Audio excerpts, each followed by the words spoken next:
Uh, just wanted to let you guys know I appreciate everyone who participated in last week's show. I appreciated everyone who was on the panel, even though we started late last week as well.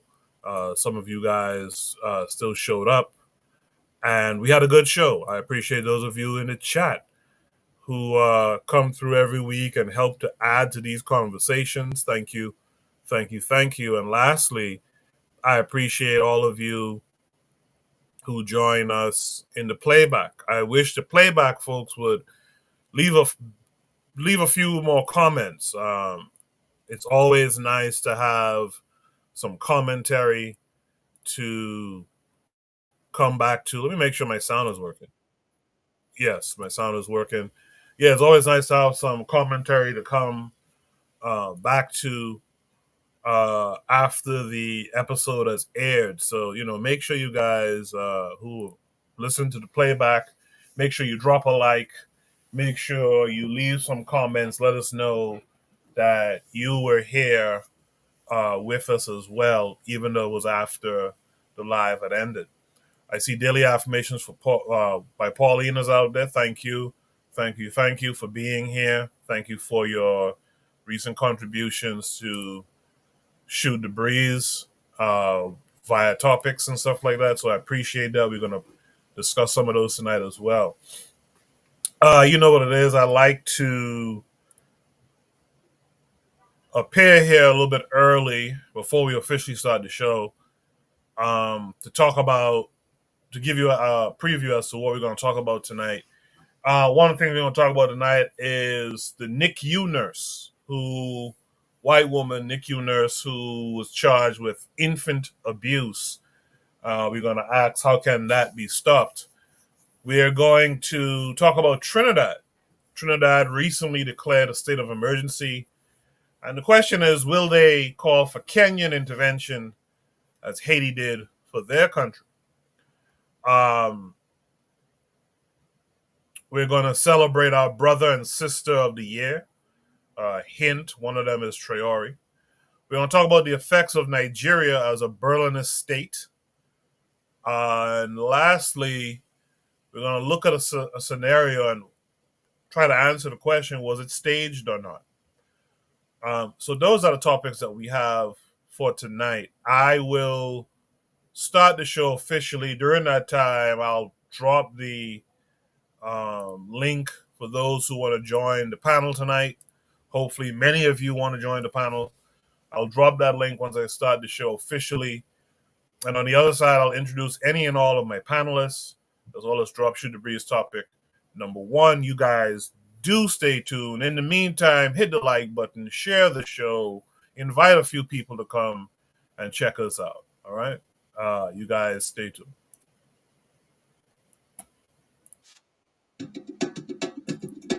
Hello there, dear listener. We hope you're enjoying this lovely discussion. If you're not already aware, this show is part of a podcast network called KWAZ Radio, a Pan-African nationalist and Garveyite network committed to showcasing the rich and varied thoughts of African people. We have an exciting lineup of shows that we think you'll enjoy, including the Bitter Medicine Podcast. I think black people acquired too much buy-in. Like, we constantly have to sell black people on things that are beneficial to black people. The Pro-Black Perspective Podcast. I'm fearful that our people are not really studying how to get ahead, and we're kind of, continually staying behind. The Harsh Reality Podcast. To me, it don't matter. I think people are so dumbed down, it wouldn't matter what you reveal to them. They still are in the matrix. They're in the simulation. They're going to keep doing what they did. They lemmings. So to me, it don't matter, man. The Learning Curve Podcast. Sexual access has never given you economic empowerment. The only person who has ever been economically empowered by a sexual relationship is the wasp and his woman. The Cathedral Cheek Show. When we start rising up to fight for our own, I guarantee you they'll stop doing what they're doing. I guarantee you they would have let their brother go. They was waiting to see what black folks was gonna do. Brother Bakari Podcast. Black people love to claim folks that hate them, right? They're a slave master, and they are ashamed of who they really are. The Forecast Radio. Like, if you pray to the same deity as, like, your enemy, and that God blesses your enemy more than you may want to reconsider who you praying to, you know. And Tanzan, African Mind. Africans generally are welcoming of everyone. Sometimes, to my consternation, I think that they should be less, welcoming. If you love our podcast network, we would be grateful if you could rate and review us on Apple Podcasts. Follow us on social media, like and subscribe to our YouTube channel, and check out our website at www.kwazradio.com for more information. Thank you for tuning in. And now, back to the program. Yes, indeed. Yes, indeed. Thank you guys for joining us. Those of you in the chat, I see a good number of people are viewing the live show. So let's try to bring those numbers up if we can. Invite a friend or two, bring a family member or two along with us. With that said, let me introduce the two panelists that I have with me so far. That'll be Oni from the Pro-Black Perspective. How are you this week, Oni? Peace. Can you hear me? Yes, sir. Yeah, I'm cool. Just getting ready for another good show. All right. I appreciate you coming through. With that said, let's welcome in our brother, Black Steel. Black Steel, how are you this week? I'm doing great. How are you, Coco? I'm doing good, man. Thank you for coming through. All right. Glad to be here. Yes, sir. Last but not least, let's welcome in our brother, Buana. Buana, how are you this week?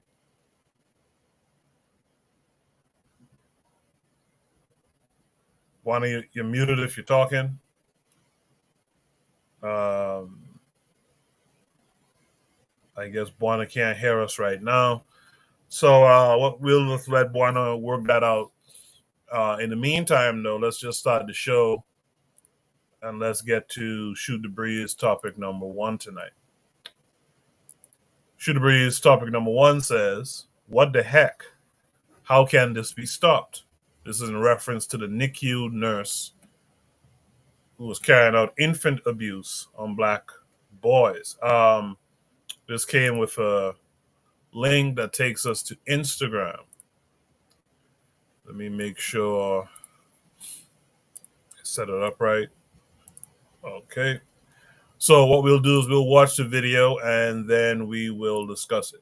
You're telling me you had a nurse that you knew was harming newborn, like neonatal infants, and you put her back on the floor? I hope these families sue fucking everybody. I hope you sue everybody. And you know, I used to get really defensive when people would say that nursing is the equivalent of cops for white ladies. But I get it now. That's nurse Lex, and she's talking about 26-year-old Erin Stropman, a white nurse in Henrico County, Richmond, Virginia, who was arrested for intentionally breaking the bones of 7 black babies in the NICU. And you know, I used to get really defensive when people would say that nursing is the equivalent of cops for white ladies. But I get it now. That's Nurse Lex, and she's talking about 26-year-old Erin Stropman, a white nurse in Henrico County, Richmond, Virginia, who was arrested for intentionally breaking the bones of 7 black babies in the NICU. And what Lex said at the end of this video resonates with me pretty hardcore. It's also why I was so interested in going into health law when I was a little girl. I've told y'all that I grew up pretty sick. From the age of 2, I was constantly in the hospital, damn near grew up there. And I have seen so many racist practices firsthand in the healthcare system. And so I just want to remind you that when we talk about black maternal and infant mortality, at the core of it is racist practices within healthcare. Like Lex said in this video, what nursing is to a lot of white women is what policing is to a lot of white men. And at the core of the issues that we have and how black people are treated in both systems, it's racism. You're telling me you had a nurse that you knew was harming newborn, like neonatal infants, and you put her back on the floor? I hope these families sue fucking everybody. I hope you sue everybody.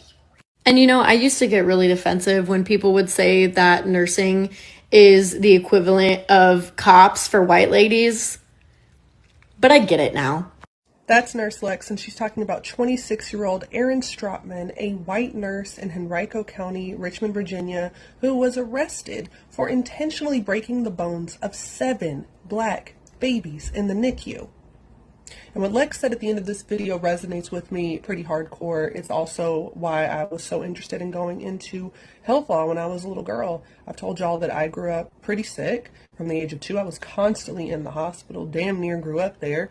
And I have seen so many racist practices firsthand in the healthcare system. And so I just want to remind you that when we talk about Black maternal and infant mortality, at the core of it is racist practices within healthcare.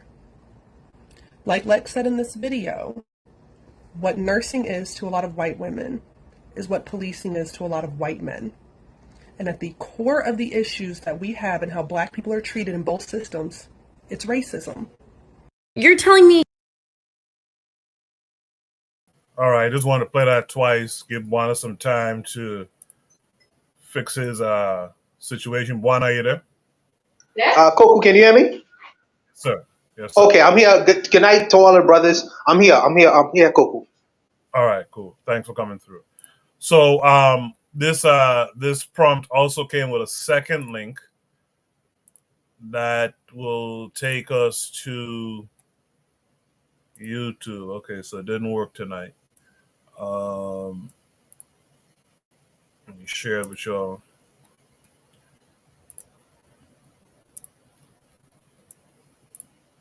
Okay, so this takes us to the second link on YouTube. What we'll do is we'll watch this. This is a short video. I might play it twice if need be. We'll watch it and then we'll discuss it. News from Henrico County Court. That's where a local nurse is appearing after being arrested in an investigation into NICU babies suffering fractures to their bodies at a West End hospital. This is a story CBS 6 first broke this morning. Our Rob Cartwell is here now with the very latest. Rob? Cheryl, an arraignment is currently underway for Erin Stropman. She's charged with felony counts of malicious wounding and abuse of a child causing serious injury. Stropman is a nurse at Henrico Doctors Hospital, working in the neonatal intensive care unit, commonly referred to as the NICU. Investigators say the crime she's accused of took place on November 10th. And you might remember that just before Christmas, Henrico Doctors announced that it was temporarily stopping admissions to the NICU after 3 babies were found to have unexplained fractures in late November and December. And hospital officials said that the circumstances of those recent fractures were similar to incidents involving 4 different infants in the NICU in the summer of 2023. Now, CBS 6 has confirmed that Stropman was placed on paid administrative leave that year after the hospital conducted an internal investigation and found that she had contact with all of those babies during that time frame. We've reached out to ask when that leave ended and when she returned to work. Our Melissa Hippolyte is inside the courtroom right now for Stropman's arraignment. She'll have live updates throughout the afternoon and the evening, and you can read more on this developing story on our website, WTVR.com.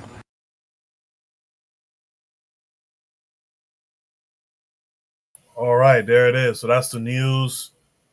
That's the news forecast for that story. I noticed they kind of de-emphasized the black babies part, if I'm not mistaken. There, definitely in the imagery, they kind of de-emphasized it. So that's a very interesting thing. And there's a message in this I'll give at the end of listening to all of our panelists tonight.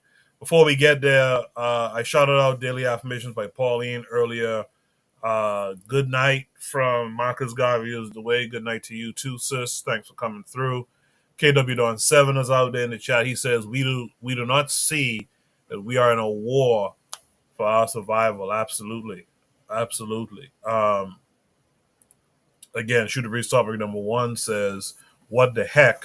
How can this be stopped? This is in reference to the NICU Nurse Infant Abuse. Let me start with Black Steel on this one. Black Steel, what are your thoughts on what occurred here this past week or two, the revelation? Well, I can't say I'm surprised, right? I can't say I'm surprised. You can't really put anything past these devils, past these white people. There's no level they won't stoop to. There's no bridge they won't cross. Right? It's disturbing that, first of all, it seems she targeted black boys. That she was targeting for breaking their bones. I don't know too much about this woman, but I do know the rhetoric we hear about black men and black boys grow up to become black men. How black men are dehumanized, how black men are talked about. You know, you hear from a young age, oh, niggas ain't shit, right? All y'all ain't shit. You're all no good, right? So when I hear about this abuse, we have to understand, a lot of black people don't really comprehend. Some do. I probably think everybody on this panel who watches the show understand that these white people, they don't like us. And their entire system, be it medical system or economic system or political system or, entertainment system, is built on racism. I wouldn't be surprised if there's more nurses out there who feel this way. They just haven't got caught. And I know from my own experience when my son was being born and having to deal with, nurses and hospital staff who seemed like they couldn't care less. We also know how high the maternal mortality rate is for black women going into hospitals. How many black women die either during childbirth or from complications after that. And you don't really see these levels of maternal mortality in the West, except for anybody but black people. So it is very much intentional that these harms are created. We hear many times that, black people, when they get sick, or they're in the hospital, they actually receive less pain medication because doctors, many health professionals believe that black people don't feel pain the way that white people do. So we're more likely to become addicted to prescription painkillers, even though there's a mass opioid epidemic that's out here killing white people. I think like 58,000 white people died from opioid addiction overdoses last year, but they want to withhold pain medication from black people. So this is, to me, a larger symptom of a larger problem, right? Which is the racism that, and like the young lady was saying, the racism that is embedded within every aspect of life for people here in the United States, and not just U.S., but you could say worldwide. African people deal with systemic racism that affects us. I would say a solution for something like this would be a doula. Um, Childbirth is a stressful, traumatic experience for mothers, and I think that going into a medical system that already sees you as other, already dehumanizes you, makes it a traumatic experience even more so. So in my thinking that things like doulas are important. Um, it was a child who was actually decapitated by a doctor as they were pulling him out. He was decapitated. Um, and the problem is that it wasn't even a white doctor. It was a black doctor who did that to that child. Again, we see how black people are dehumanized even by other black people. All right. So the only way, because the thing is, racism is something that is intrinsically embedded within Western society. Um, that would be. It's hard to say how you can stop it. And you want to say don't go to the hospital, have home births, have doulas. That's not an option for everybody. But I think it's a good option if you can do that. Have a home birth. Um, be with somebody who you trust, somebody who's worked with you throughout your pregnancy, somebody who hasn't ignored your symptoms when you're in pain and when you're having issues. A lot of these doctors ignore it. Oh, it's just stress. Oh, it's just that. Oh, the baby's fine. And then once something happens, then it's too late. Again, you look at the high infant mortality rate with not infant, maternal mortality rate with black women is a part of that. I'd be interested in hearing more thoughts on how this can be stopped. Obviously, black people need power. We need to be able to punish those who act against us. But I do think creating our own networks of child, but because Black people didn't forget how to have children. We're very well versed in having children. I think having practices that are rooted in traditions like doulas, like midwives, I think that's a good way to start. That's what I would say, but I'll let other people go ahead and take the reins from here. Thanks, Koku. No, thank you for that. For those thoughts that you gave as well. There was something you said, and I was going to quickly respond to, and it slipped my mind. Oh yeah, you mentioned the Black doctor who decapitated that newborn, and I'm familiar with that story as well. The the um, the thing is, like you said, Black doctors and all are being indoctrinated in this idea that Black folks can tolerate more pain and blah blah blah.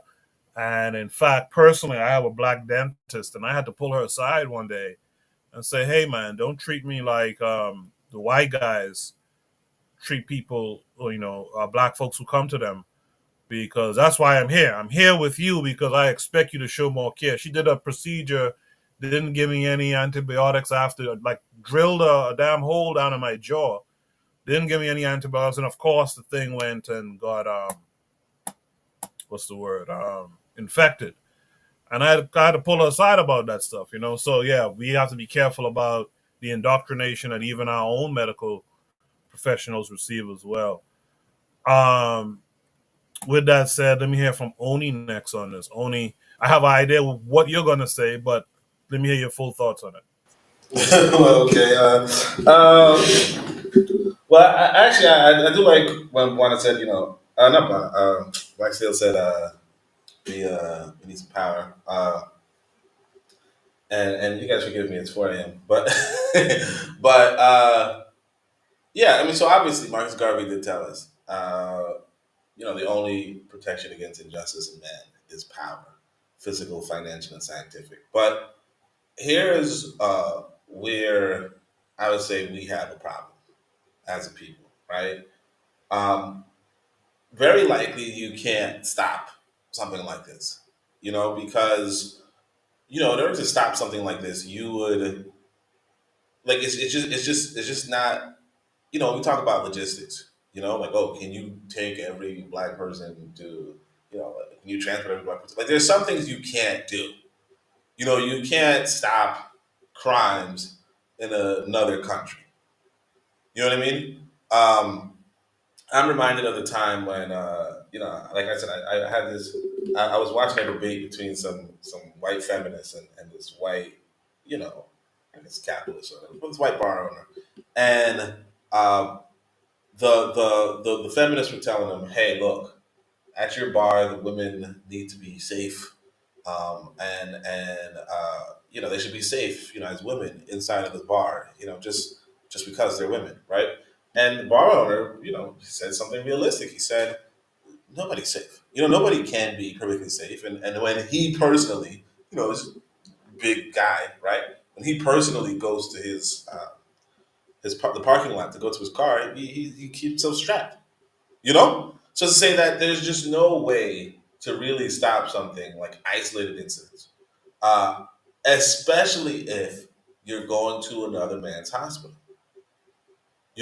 So for me, obviously, what I would say is, don't go to this man's hospital. But if you really have no choice, you know, like you're always going to be subjected to another man, and especially if you come to them powerless. You come to them hat in hand. You know, from the second story, from the second video, we hear that this hospital had already mutilated or brutalized 4 kids, four infants or 3 infants, and then they did an internal investigation. They closed it for a moment, and then after that internal investigation, no solution found. They reopened it, and people said, "Okay, I'll put my children there." And 4 more kids were brutalized by this same damn nurse. that is telling you, hey, look, what are you doing as Black people? Like what are you doing? You know, and the reality is, hey, look, if you don't own any hospitals, you don't have any options. You see you're not reading the papers, you're not following the news, you're not punishing the offenders, you're not doing your own investigations. You're just waiting for the white man to give you a 5-star hospital, and if you don't get a 5-star hospital, you're just waiting for the white man to give you a 5-star hospital, or you're just going to his 1-star hospital, whatever. Right? If that's where you are, right? If you continue to make yourself vulnerable to another people, the reality is you can't stop them. If your MO, if your modus operandi is to subject yourself to a foreign people day in, day out, because you have no other options, right? If that's your MO, you will be subject to another people day in and day out because you have no other options. It's cause and effect.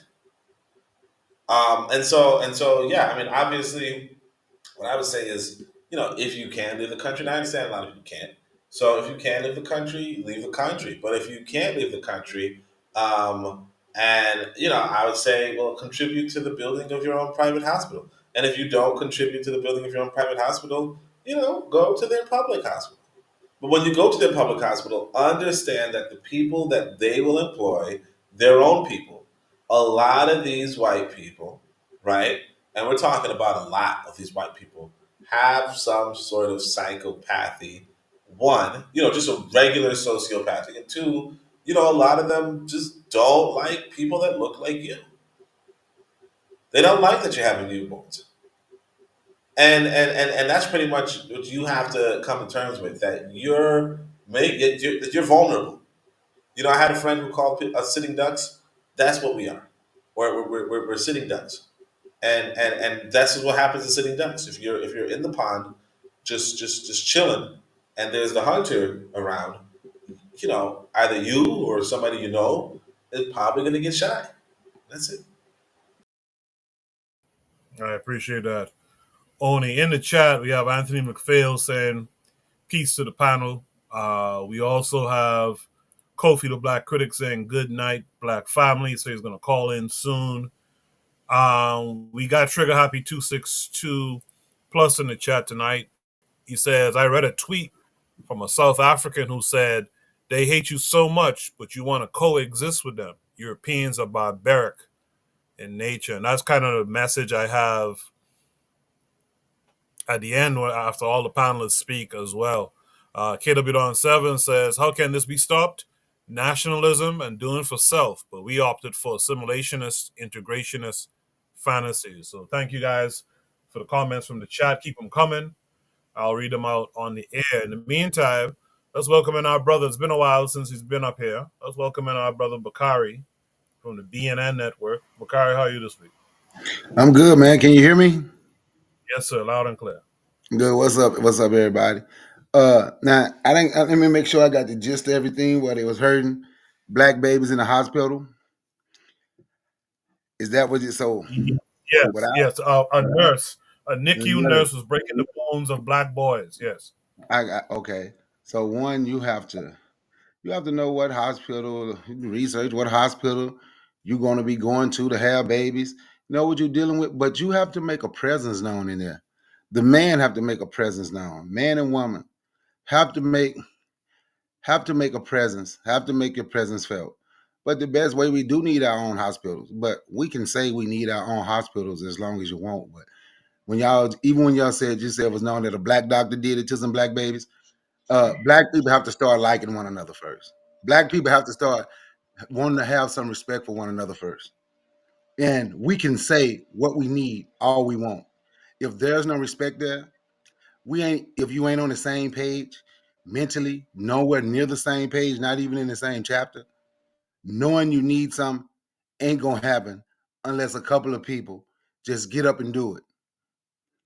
And and we know these things, but in order to do these things, we're gonna have to in order to get to hospitals, we are gonna have to let some of this self-hate go. We're gonna have to let go of I'm the black person, I'm gonna prove I'm smarter than those black people. It's a whole lot that we're gonna have to let go. Only say we can lead the country.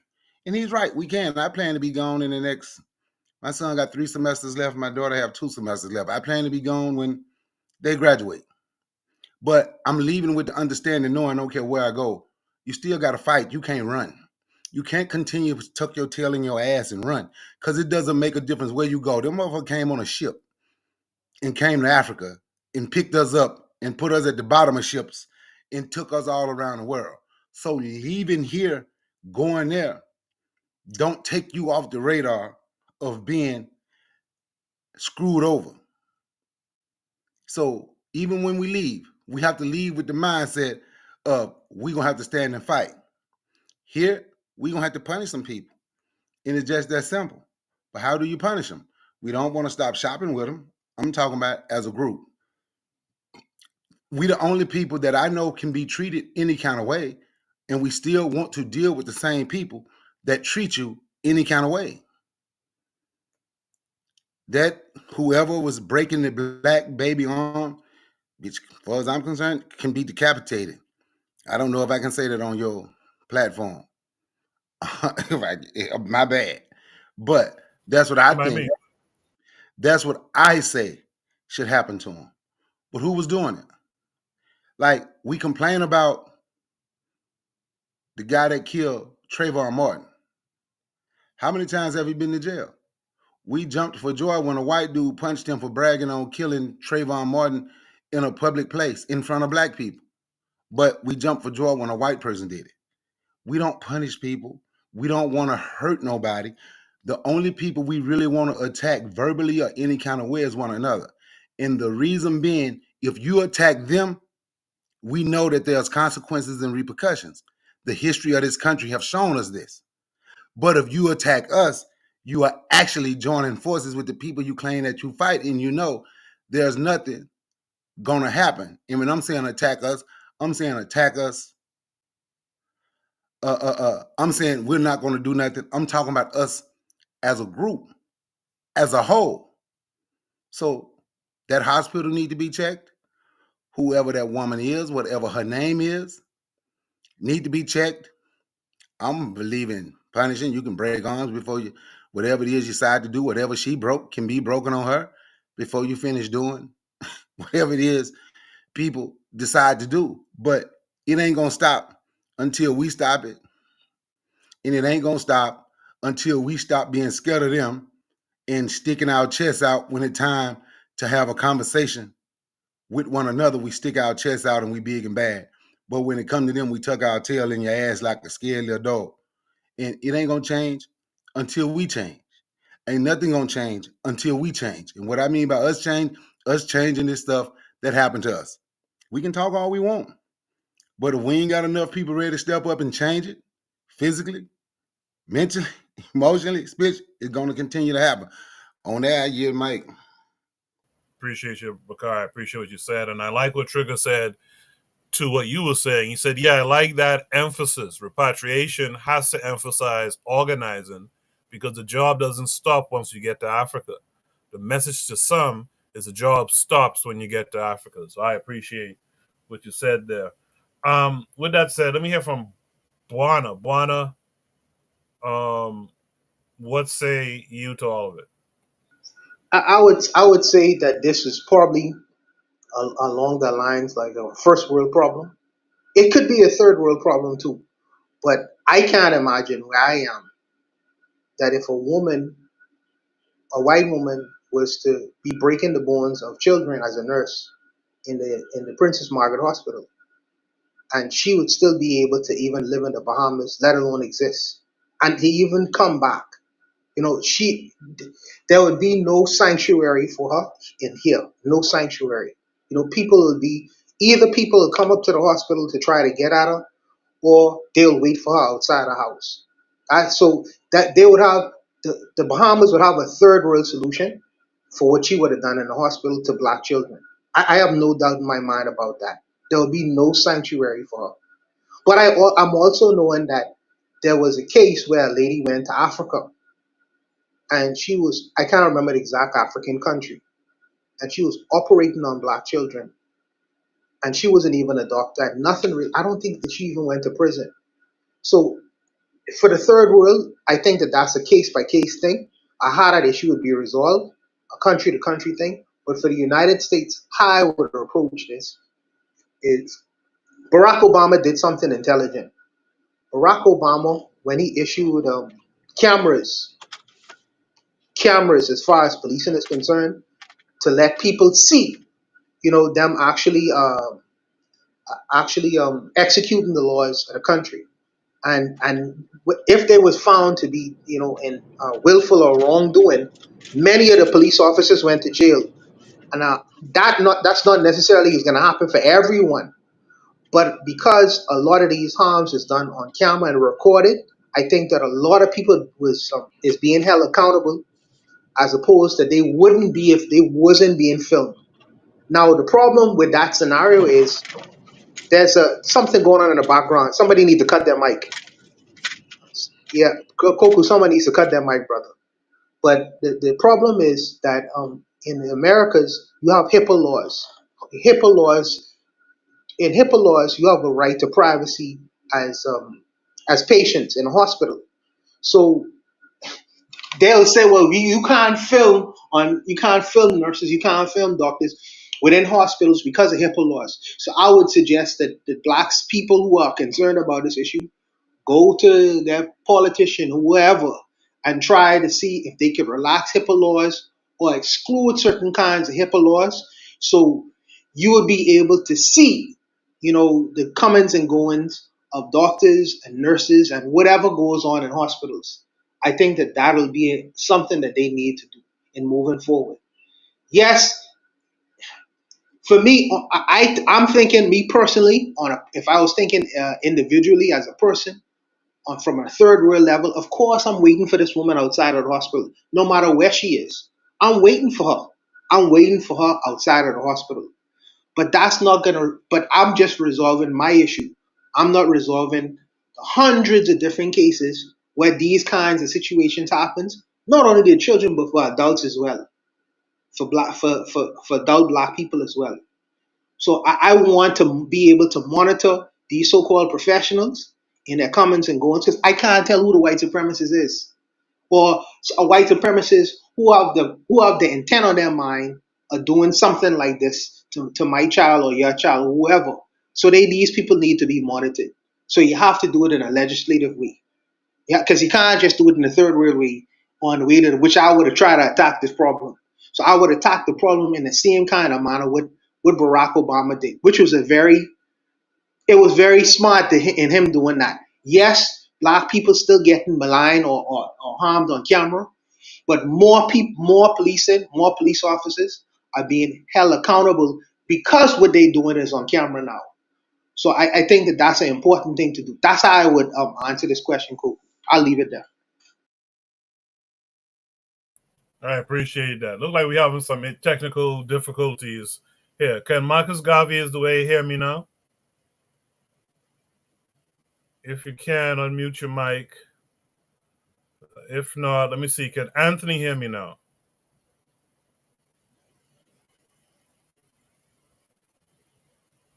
I don't know what's going on this week. It was fine last week. That's crazy. Kofi was up here as well. Looked like he was having trouble as well. Let me, I'm sorry, go ahead. Kofi, yeah. Speak on it. Yeah. No, I was just about to say, while we try to see what we can do with them, if anyone else wants to speak, Could it be the number of people? Could it be the number of people, Koku? Because I could drop down and you could check like that. It might be the number of people on right now. No, it's supposed to be 12 people. Okay, all right. It's supposed to be are they using their computer or their phone? Because I came in on my phone first and you let me up and I couldn't hear a damn thing. I had to get off and come in on my computer. Yeah, you got to do it. Yeah, I think they're on the phone. I can't. If they're gonna have to come in, they're gonna have to come on their computer on EVMux. Yeah. Last week the phones worked for some reason. I don't know why it's not working this week. But in the meantime, let's hear from Black Steel. So Kofi, you'll let me know. I work with other people's too, Kofi. It don't mean say Koku. I go to my other dude channel, Evie Mux. My phone can work, but it don't work with yours though. Yeah, it's strange. So what? Sorry about that, Black.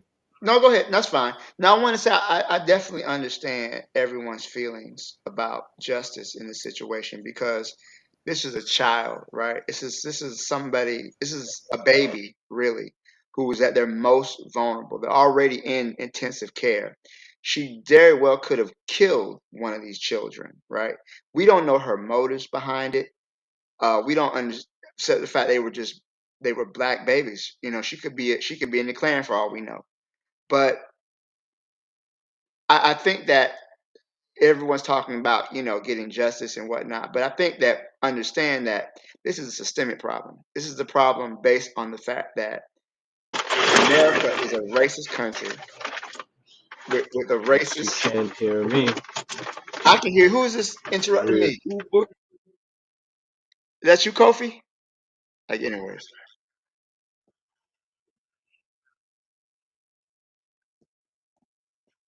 You don't lie, man, but everybody mic look like it's muted though, Black Steel. I don't know what's going on. Well, it just came in over you while everybody on the screen mic is muted. Okay. All right. Well, let me. I'll just make it quick then. But yeah, I understand everybody's frustration at this situation and want to put hands on this woman because this is a baby we're talking about. It's an innocent child that is most vulnerable. Everybody should want to protect children. Here you are, went to school, and that was your job, was to protect children. And here you are attacking their most vulnerable. But this again is a symptom to a larger issue. It's the same reason black women die in childbirth more than white women. The same reason that black people are more likely to be killed by the police. This is a symptom of a larger problem. Going to another country, again, this was it's not just white doctors. So even if you build your black hospital, you may have to be concerned about some of your black staff in that hospital treating black patients like they're less than human. So again, I just always want to say it's more so not so much just us having our own, which is good, but also what's the mentality? What is the ideology of those people who are around us? We got to be careful. Some of the black people who are around us don't like being black, and they don't like other black people. If you ever met a black person who wants to be the only black person in the room, you got to watch out for that one. You got to watch out. I'm done. Let me just quickly check in and see if Anthony or Marcus Garvey is the way or Kofi can hear me. If you guys can hear me, unmute your mics.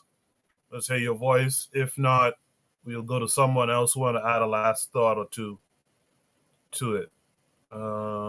Yeah, look like they can't hear me. I don't know what the hell is the problem with this. Hey, let me say something right quick. Yeah, go ahead. Mm-hmm. One of the things I saw Raw putting up what happened to the hospitals, right? Let's look and see who was helping fund and build our hospitals back in the day. We turned our back on those people because they're part of certain organizations. If you look and see hospitals and schools and stuff like that, was built by it was Masons who was able to get money and put their money into the black community building hospitals and school, right? So now when you turn your back on people and everything come out your mouth toward a certain people is negative, in my opinion, I think it's hard for those people to come back to the community and say, I'm going to help you. We mad at them because they have a secret. Well, I'm saying we as a group of people, not me personally, because they part of an organization that keeps secrets. I don't care about their secrets. I'm not a part of their organization. You had fraternities like the Sigmas, which was the purpose of the fraternity. But when you find people who you have helped so long, now all of a sudden I'm going to just turn and talk negative about you over and over and over. My opinion is black people ran away. A lot of the black people that was helping build the communities, that was helping to do things, because don't nobody have to put up with every time I say I'm going to do something or I'm trying to do something, everything is negative because I'm part of an organization, because because I'm a Mason, or because I'm part of a frat, the Divine Nine, because I'm a frat or a Soror or whatever they are. And everything is negative. So the people that have the connections and the people that have the money, we are blacker than them, allegedly, because we're not part of those secret organizations. But we don't have the connections to certain funds and certain things to get the money for the banks and get the money for the hospitals in which we need. That's my take on what happened to a lot of the stuff in the black community and the reason a lot of it don't come back. Now, it's not all on the ones who talk, because some of them get in positions and don't care. So it can be a double-edged sword. But I do know, if I'm one of the ones that care and everybody is just talking negative about me because I'm part of this organization, why would I want to go there and want to help? Because if you study history, you would see those people in those organizations, they did a lot toward helping build those communities that we said that we had back then that we claim we need now.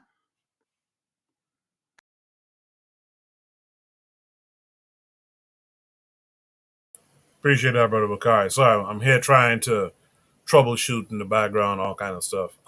In the chat, Marcus Garvey is the way says, I want to be petty and ask FBA if her hairline or immigrant status saved those babies from white supremacy. Like you said, Brother Bakari, Sister Ross said, greetings to all. What happened to the black hospitals? The reason they became, well, because of medical apartheid, right? Yeah, you would think. But what has happened now is our people have just assimilated, man. We just got to be honest about it. And I hope that what I say here it'll show up again in the future down the line when we finally wrestle away some self-determination and power and whatnot in our future. I hope we remember that we cannot be friends with these people. We cannot associate with them. There's no going back. If there ever was any, in fact, there never was any friendship, but there's no going back to any kind of fraternizing with these people. We see who they are. We know what they're capable of, and we gotta just leave them be and protect ourselves. There's a saying that we say a lot today, is we gotta protect our peace. And that's what we have to have the mindset in the future.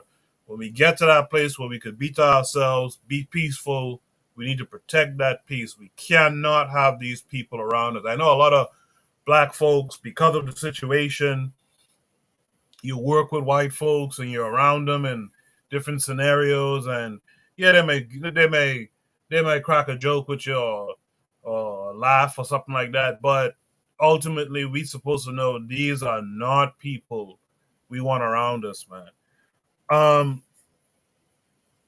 In the chat, Cheryl is out there. She says greetings to Cheryl as well. I don't know what's going on with the thing tonight. I disabled every extension.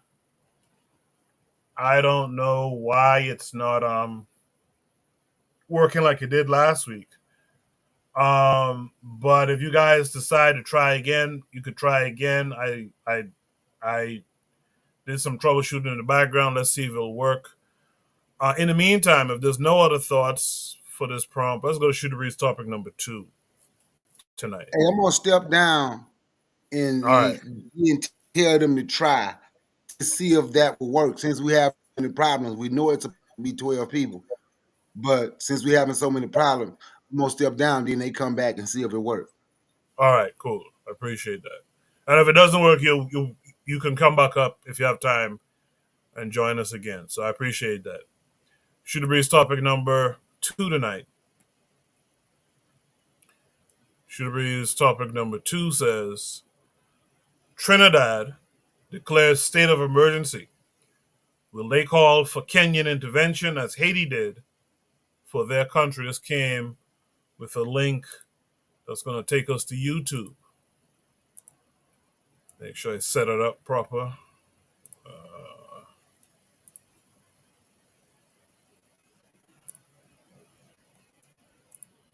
All right, so we'll watch this video. It's short. We'll watch a video, and then we'll discuss. Our next story is from the Caribbean, from the twin island nation of Trinidad and Tobago. The country has declared a state of emergency. The military has been mobilized. They will act as a secondary police force. Security forces have been given additional powers. They will be allowed to conduct searches without a warrant. They can detain suspects without charge and deny them bail. It's a full-scale crackdown. And the reason is a surge in gang violence. Our next report has the details. Certain criminal gangs, and I will leave out the places where at this stage, but I can say throughout Trinidad and possibly Tobago, are likely to immediately increase their brazen acts of violence in reprisal shootings on a scale so extensive that it threatens persons and will endanger public safety. An assassination attempt, a retaliatory shootout, and 6 people killed. It was a weekend of gang violence in Trinidad and Tobago, and it has led to the authorities declaring a state of emergency. It began on Saturday. A known gang leader was leaving a police station in the capital, Port of Spain. His identity has not been made public. While he was leaving the police station, there was an attempt on his life. The gang leader managed to survive, but one of his crew members was killed. On Sunday, there was a reprisal. 5 people were gunned down inside a shop. These incidents have the potential to start off a vicious cycle of killings. That is why Trinidad and Tobago's government has declared an emergency. At this stage, the government has taken the decision there is not going to be any curfew. That decision is because the targeting of this national public state of emergency is on those who engage in criminal activity with criminal intent. Trinidad and Tobago's military has been deployed. The police have been given enhanced powers. They can search people and property without a warrant. They can detain someone for 2 days on suspicion alone. The suspects can also be denied bail. All of this isn't just a result of this weekend's events. Trinidad and Tobago is a hotspot for gang violence and murder. The Caribbean nation has one of the highest murder rates in the world. It has only about 1.5 million residents, but this year the official homicide count hit 623. It's the worst on record. This alarming figure was part of the reason for the emergency declaration. How did things get so bad in Trinidad and Tobago? The simple answer is drugs. The country is located right off the coast of Venezuela. It makes it a transit point for Venezuelan drugs, which then make their way to either the US or Europe. Gangs in Trinidad and Tobago serve as the middlemen. Where are they getting these weapons? Mostly the US. The US Government Accountability Office published a report this year. It analyzed about 7,500 guns that were confiscated in the Caribbean. Around 73% of them originated in the US. These American weapons are fueling gang violence in Trinidad and Tobago and other nations as well. Most infamously, Haiti, which is also overrun with gangs. The US is the world's biggest market for drugs. The US's insatiable appetite for cocaine and other drugs has wreaked havoc in the Caribbean. And this emergency in Trinidad and Tobago is a direct result of it. This isn't the first time the country has had to impose an emergency to combat gang violence. They did so in 2011 as well. Let's see how long this latest emergency lasts, and if it can really bring Trinidad and Tobago's gang violence problem under control.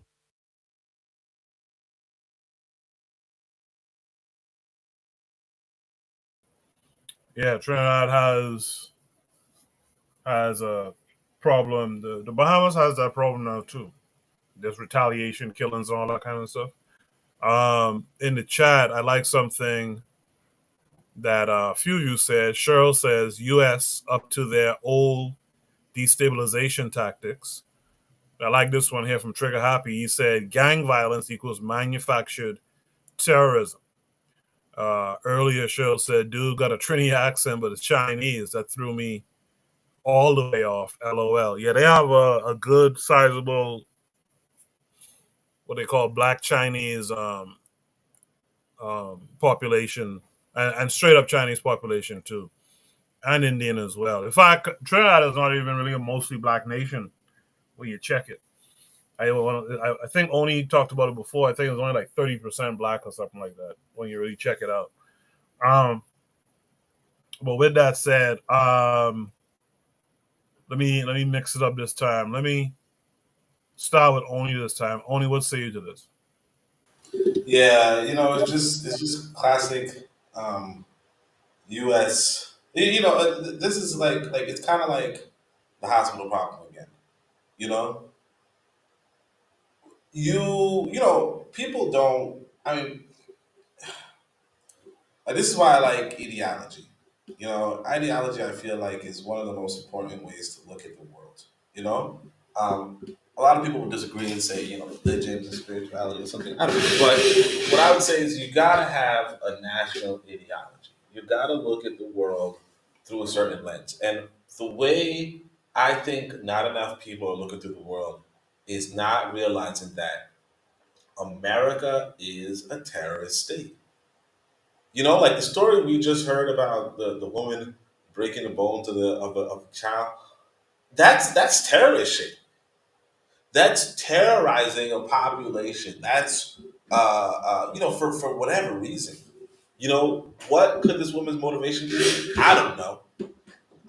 But she chose to deliberately harm black youth. And what we have with this Trinidad situation is you have or Trinidad or Haiti or wherever, right? Or the Caribbean generally, or even any countries, that you have this one country on the planet that's just the epicenter of global violence. It's the epicenter of global terrorism. You know, I don't know who consumes more drugs between Europe and America, but America consumes so many drugs. It produces so many weapons, and it produces those weapons partly in order to consume those drugs.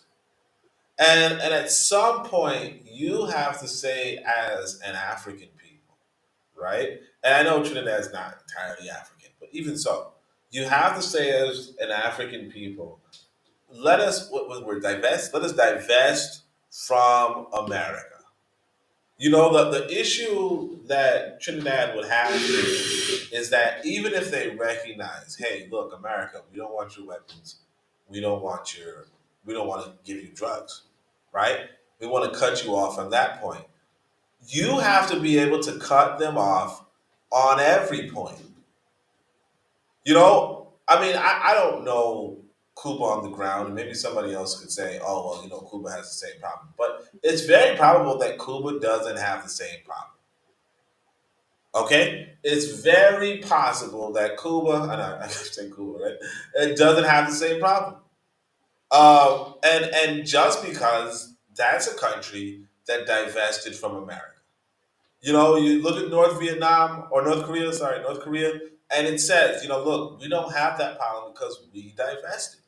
With China, you might say, look, the problem might be growing because we divested and we're kind of like attaching a little more. But the reality is that if you as a country do the mature thing and say, you know what, I just don't F with this guy, right? That's where I want to see black countries.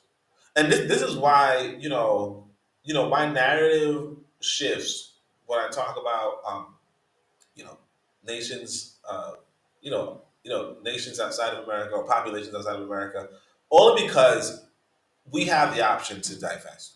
When you're outside of America, you have the option to divest. Now, does your leadership divest? No. But are you more divested? Absolutely. And that's one of the things about when you're in America, you just can't divest. I mean, you could try, but it's just not as practical as when you're outside. But again, is it practical for Trinidad to divest? No, not entirely. I'll admit that. But that's what we should be working on. But again, if you don't have the ideology that uh, that America is the epicenter of terrorism, the epicenter of global terrorism, the epicenter of global violence, the epicenter of idiot policies. when you don't have that mindset, or when you don't look at Wazungu particularly uh, as well, you could say the psychopathic racial personality. But one of the things I used to write about was that, like essentially, like if you go to a European essentialist point of view, right? Like eventually, this guy's culture is just piratical. He's like a pirate. And I kind of borrowed this from, I believe it was Augustine, who said, there are pirates and emperors, but they're really the same thing. You know, not in that phrasing, obviously, but just this idea that the emperor and the pirate don't really have two, like the European emperor and the pirate don't really have too many things uncommon. It's just that the emperor commands a larger fleet. But essentially, what they do is, the pirate does is they go abroad, they wreak havoc, they steal, they find ways to steal, and they just assert themselves they assert themselves through violence in order to enrich themselves, and that's what the emperors back in Augustine's time did. The European emperors, and that's what the modern day self-described emperors do as well. And yeah, like if we do not divest, if Trinidad doesn't divest, the reality is that America is working hand in hand with this drug trade. And you had to have known that. I don't remember the number of the amendment, but you had to have known that when you had that amendment in America to stop prohibition or whatever, to have prohibition, and then you had a second amendment to stop prohibition. How hard is it to have an amendment in America? And they've done it. They said no. Serious thing is, these are the people that can write, that can change the U.S. Constitution. And if you don't think that they're going to push that actively on other people, you're just not paying attention to who the Americans are and who the Europeans are. And that's all. Appreciate that, Only. Let me try again. I think it might be working now. Anthony, can you hear me? All right. Maybe it's not. Maybe it's not working. Anthony, if you can hear me, you have to unmute your mic.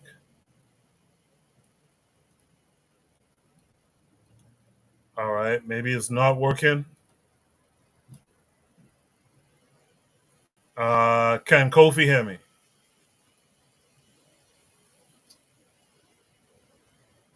No. All right. Looks like that's not working.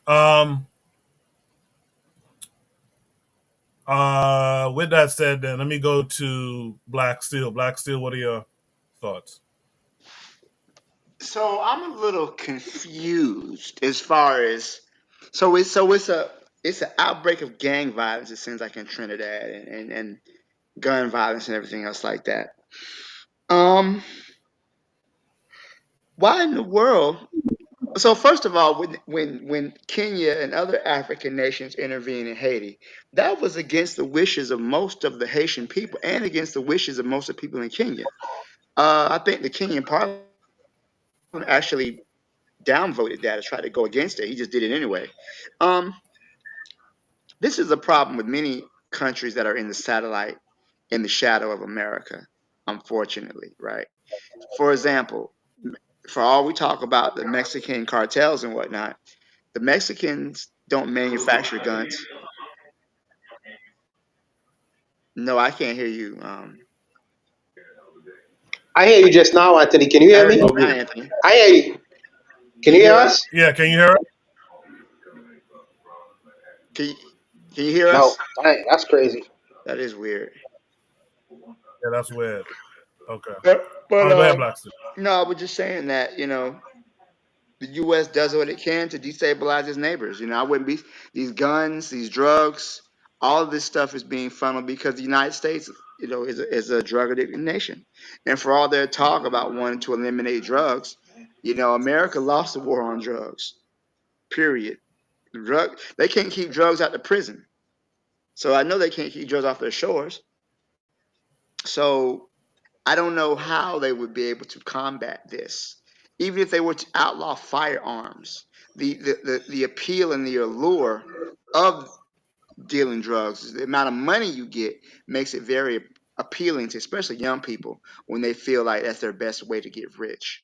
Um, I think there's other things they can do. I don't want to say more policing because that doesn't always solve the problem, but I do think overall it's an issue with how uh, other countries can take advantage.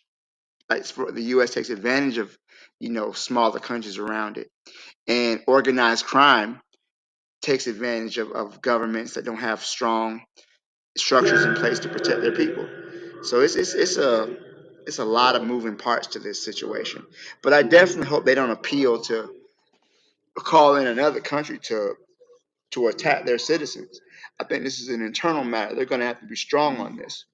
If they may have to curb some rights, but you can't go around and murder innocent people in the streets in your country. That's definitely going to be a dangerous thing. All right, I'll let it go. I'll stop here. Thanks. Anthony, can you hear us? Can Marcus Garvey's the way hear us? Can Kofi hear us? Because if it's not gonna work, then we. I can hear you. Oh, okay. Kofi, are you on a phone or laptop now? Phone. I'm always on the phone. Interesting. Well, Marcus Garvey is the way. Can you hear us? Seems like not. And Anthony, you still can't hear us, right? All right. Kofi, then let's go to you. What are your thoughts on this? I mean, there's always gang violence everywhere, but I'm a little bit disturbed on how they're going about it. Maybe they're not giving us the full details. I mean, there's a gang war going over there. The only thing that I don't like is there's no due process, there's no bail, you don't need a search warrant, things like that. So it's like what happens in what's going on in the Philippines. I'm not saying that's what's happening there. Like Duterte, he was like, well, how we get rid of our drug dealers? We just execute them. And one of the ways that they execute them, all you gotta do is accuse someone of having drugs or being a part of a gang. There's no trial, there's no due process. They just take whatever person's word is, and that's it. Boom, bullet to the head. So it could. I don't know Trinidad politics so much. I don't know how corrupt it will be, but to me, that's a start of a very slippery slope. Where someone could just say, "Oh, this person's a gang member," and that person would just, they'll just raid your home. Hopefully, when they raid their home, they're not, shooting the place up or anything like that. They can just raid your home, take the person, no due process, no bail. They're just questioning you for 2 days. Who knows? To me, that's what I have a issue with that sort of lack of laws and due process and things of that nature. It could go awry and make people not even trust the government, even though what the government is trying to do is get rid of crime. They end up being the same thing they're trying to get rid of is being criminal. So that's the part that's uneasy to me. And far as like all these weapons and things coming like that, I would get the United States on it. Like, hey, look, you guys manufacture the most guns. There's more guns in the United States than there are people. And I'm pretty sure those same guns get exported to places like Mexico. Like the president of Mexico says, you're talking about all the violence, all the guns is coming from your side. We don't make guns over here. So, I'll get like the Trinidadian ambassador to be like, hey, look, we got a gun violence gang problem here. You guys need to, send some money our way to fix this. It's not like no one's, doing a drive-by with rocks and things like that and slingshots. So, I mean, that's all I pretty much got to say to that. Appreciate that, Kofi. And thanks for coming through, by the way. With that said, let me say to Anthony and you guys might as well just chill in the chat now, because if it's not going to work, it's just going to disrupt the flow. So just chill in the chat, post your comments. I'll read them live on the air. In the meantime, let me hear from Black Steel on this. Black Steel, what are your thoughts? I just went. Oh, my bad. So that leaves Buana. Buana, what say you? Yeah, so I hear Kofi, And I partially understand where he's coming from because he's talking as a Caribbean American person, more so an American person, because you want the rule of law, you want citizens to have certain rights, and that's fair. You don't want them to you want due process, like he was saying before, and I think that that's a legitimate argument. But the other side to that argument is there are some people within the community that are known to the police. They are known to the police. Sometimes their cohorts are known to the police, right? And we don't, and people who live in these communities don't want them to hide under the cover of law because they know they dealing drugs. They know they shoot. We know the police officers know they gunmen. They know they gunmen. The people within the community is say these people are violent people, criminals within the community. But because they have the quote unquote law behind them, because we have to go through all the rigmarole of due process, or the person have a right to privacy, you can't just stop them on the streets. Even though we know they driving around with guns in their car, you can't just stop them on the street. You need to have a warrant. Some rights should be curtailed. You need to shortcut. And I know that sounds harsh, but when you have a society that's about to explode, certain rights have to be curtailed. Certain rights have to be like how the man Bukele did in San Salvador, and when he curtailed a lot of those rights, you see crime dramatically drop in San Salvador, dramatically. And I know the brothers them don't want to use the big stick, but sometimes the big stick have to get used. Yes, the big stick have to get used because the gangsters them are heartless.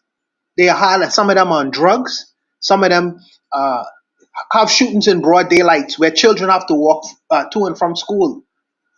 So I can't be so concerned about about what the criminals, how I can mistreat the criminals versus how I gonna treat the regular citizens who have to traverse the streets of Trinidad and Tobago. If I must be heavy-handed, I must be heavy-handed. We ain't gonna go soft on you. And the criminals have to be afraid of what could happen. This is what's happening in Cuba. Nobody wants to spend time in a Cuban jail. That's why nobody want to go to a communist jail, bro. That's not to say the Trinidad jail any better, but nobody wants to go to a communist jail. That's why they take that. They wouldn't take certain risks they can't take. They can take certain risks and certain chances. So I think that being heavy-handed is an important thing to do. Unfortunately, that's just the reality of our societies. I wish it was different, where we could have all the checks and balances, and you don't have to shortcut, and you don't want to deny a man's right to due process and all these other things. You don't want to hold a man for 72 hours, but that 72 hours you're holding that man over might stop a witness from dying. It might stop a witness from getting shot, and the police know that. And everybody playing, the lawyer can play his little games, so he can't because he's trying to get paid. Either you want to solve a problem or you want to pussyfoot and play like you in the United States, where it's a different situation. No, I think that sometimes it must be heavy-handed to cure a problem. Then we could go back to this whole quote-unquote believing in the people's rights, and soon as we stabilize the situation and solve the problem. So I think that I understand where he's coming from, but I think for different bodies, you have to put on different jacket, if you understand what I said. So I think that I get what he's saying, but not in the case of this. You have to be heavy-handed sometimes, but I'll leave it there. Thank you for that, Buana. In the chat, I'll let Kofi speak in a second to that. In the chat, Cheryl says, to me, it seems like the fastest way to get rid of what little black population they have left. LOL. She goes on to say, because they ain't raiding no Chinese or Indian Trini. LOL again. Lastly, she says, using black people on one side of the world to get rid of blacks on the other side of the world without any non-blacks being visibly responsible. So that's the whole Kenyan aspect of it. Look like we lost Black Steel for a minute here, but is there any last thoughts? Kofi, do you want to respond to Buana, or is there any other last thoughts on this prompt? Yeah, no, what Juana's saying is exactly right. This is a very delicate balance of trying to get rid of the scourge of your society, but at the same time being principled and, while trying to do it and not take away, people's rights. But I mean, my whole thing to that is being like he said something to that, no one wants to go to a communist jail. There's certain places in the United States that has the death penalty. People still commit crimes. There's still people in the gulag, I'm pretty sure, in communist Russia. Certain things doesn't prevent people from doing that. Well, I don't want to go into the what causes the gangs in Trinidad. I don't know. I'm not sure, but preventative there's nothing really to prevent people from committing crime when there's not opportunity or people feel that this is what they have to do. I mean, that's a total different conversation. But I mean, if they have to do what they have to do, I just hope that the people won't that still have faith within the police force and the government. But good. And there's corrupt police in Guyana too. And I like the person when the comment says, "Why is it's just a black gangs? There's no coolie gang. There's no come on now." Like, why is just the black ones? So it's very Kofi, you have people from Guyana. You know they have Indian gangsters, bro. You know they exactly. have Indian gangs, bro. Who's be carrying on Exactly. fire too, man? Exactly. No, that's what I'm saying. The person that made thing in the comment, that's very interesting because there's Indian gangs there too. I don't see why it's just the black gangs, but I don't know. I don't know Trini news or into their news like that. But I know there's black gangs, there's Trini gangs.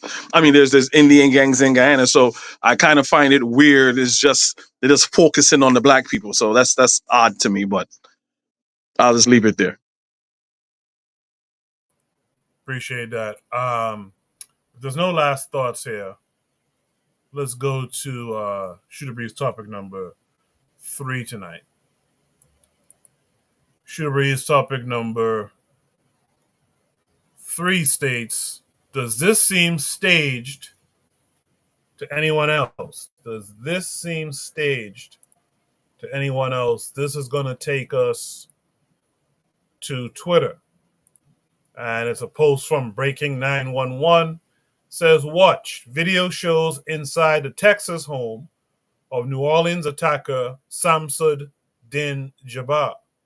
The Quran on a bookshelf was open to a passage about martyrdom, verse 9 to 111. So it's a short video. I'll play it maybe twice because we're kind of waiting for Black Steel to come back as well. I'll play it probably twice, and then we'll discuss it. We are here inside the New Orleans terrorist home. You can see that it's been clearly destroyed, the door at least, from the FBI raid yesterday. But if we walk through the home, we see some signs of what he was up to. He had this work area here, lots of different chemicals splayed around, and different electronics. This is, again, a work setup. Left receipts, just very unkempt in here.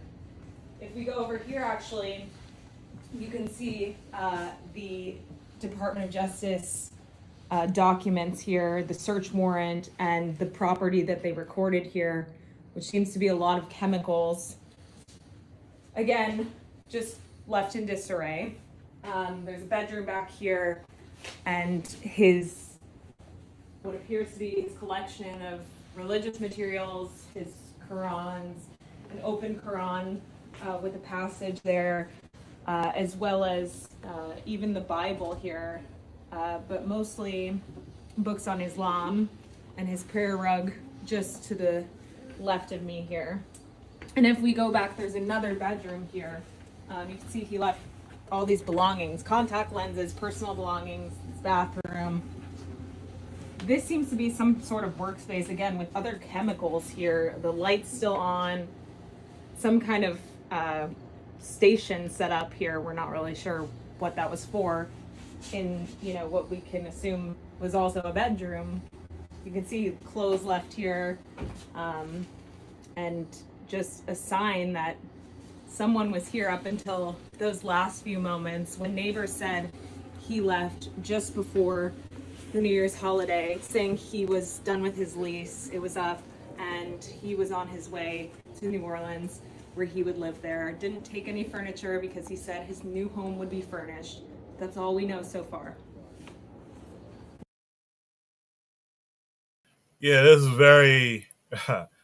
This seems very staged. I'll just play it one time. This seems very staged. A few of you are pointing out some of the same thoughts I had. By the way, for those who might not be familiar, on New Year's Eve, I think it was New Year's, no, maybe it was New Year's Day, there was a gentleman who drove a car through crowds of people, killing, I forget how many people died, but a lot of people died and were injured. 15 people. 15 people in this attack. And it turns out to be that it's this Muslim guy involved in the attack. And here it is. We have this woman. I'm not even sure if she's a reporter or not. She's just walking through this man's home. He was killed on the scene, by the way. She's just walking through this man's home after the fact and pointing out these different things inside of his house, including this Quran business, which is very interesting. Let me see if there's more to it. No, it seems like that was the only part of it. So it's very interesting that this house isn't taped off, et cetera, et cetera. So it seems pretty staged to me. A few of you in the chat feel the same way. I'll read your comments now before I throw it to the panel. Cheryl in the chat said, very staged. Fox News nutass tried to link that Arab guy to the NOI. They tried it. They want to scapegoat African Americans so damn bad. You should see how they was talking in the comments. Interesting. I'll while the panelists are speaking on it, I'll scroll through the comments on the screen. Trigabi 262 plus said, has there ever been this type of close-up on a person's home by a terrorist in American news? Cheryl says, since when do you know the news to display the perpetrator's home and allow some random reporter to tamper with evidence? Cap. So those are some of you guys' thoughts in the chat. Let me go to Kofi because Kofi's mic is open. Kofi, what say you to all of it? Yeah, that is a little odd. This should still be an active place of interest for further investigation. That's kind of weird. I mean, I guess they closed the book on it. So again, for those of you that may not know, happens around New Year's Day. They said, okay, it's an ISIS attack. Fox News went crazy. See, there you go. Closed borders, yada yada yada. But the guy was an American-born guy from Texas, and at the tailgate of the pickup truck, he did have an ISIS flag. Right, so that was on the scene in New Orleans. He he killed 15 people with a white pickup truck. Right. So yeah, I do find this kind of odd that it's still a active scene of an investigation, and they got the Quran open, and well, he has the Bible, but don't worry about that. He has a bunch of whole other Quranic literature and things like that. So to me, there was just further, I mean, rightfully so, demonizing the guy, you know. But at the same time, it's no big surprise to me, you know, saying that he will have that. But it is odd that she's in there and you don't know if she's a reporter or not. That's weird. To me, that's a little weird. Unless again, they just shut and close the whole case and everything, but it's still his home. I'm pretty sure they still have to do more investigation, but I don't know. But I do find it odd. But that was the guy's MO. I also heard that he had issues. I heard he also wanted to like kill his family. I heard something like that. He wanted to kill his family. You know, he was a religious, nut, and he was just a very unhinged person. But it undermines Fox News' whole narrative of the whole border thing. So it kind of played into their narrative a little bit, but at the same time, going a little off topic, they had the whole thing that happened with the guy in Vegas with the whole Tesla thing, Trump supporter. that blew himself up in a Tesla armed vehicle over there in Trump Palace or whatever in Las Vegas. So when you listen to Fox News, you know, one is, yeah, I told you so. The other is, yeah, don't bother about that. But yeah, but I do find it odd that she's just all over the goddamn place. That's weird. So I pretty much ended there. Appreciate that, Kofi. Anthony, like I said earlier, let's just leave it in the chat for this week. We'll try to troubleshoot it and have it fixed by next week. Oni, what are your thoughts on this, man? Does this seem staged to anyone else like you? Yeah. Did she introduce who she was? I mean, I don't. I mean, I don't know. Like, if the case is closed, um, then I can see some random person just walking into a random house. Because I don't think she's even affiliated with the news station. It just seems like, you know, a random blogger, you know, like one of those pranksters, one of those content creators, uh, just saw that the house was empty and untaped off, and there was no. Because usually you'd have like a police escort or something. So if you were just walking through an active crime zone, so yeah, it does seem like I don't know what's going on because I didn't even hear about this terrorist attack honestly, but I don't know. It seems like a random person, but here's the thing: it's like you're not showing us anything that like you wouldn't be showing us anything if you're not one of the first people to walk in. You know, if you're walking in, like if you were like had a police cam and you just broke down the door, then yeah, maybe what you're showing is believable. Maybe that's how he left the place. Um, but if you you know, if you're following up on, you know, like a week later and the door is open and anybody can walk in apparently, like you're just showing us what somebody before you wanted us to see, you know. So and another thing about it is that the woman, as she's walking through, clearly shows us that this is not her first take, you know, because honestly, if I was walking through a house, I wouldn't know where everything was, you know, a priori. You know what I mean? So she knows where the bedroom is. She knows where the desks are. She knows where the clothes are before she even sees the bedroom, before she even sees the desk, before she even sees the clothes. So, yeah, this is like it's just not reliable evidence for anything because one, it's not a first take, and two, it's a week later, and three, the door is apparently open. You know what I mean?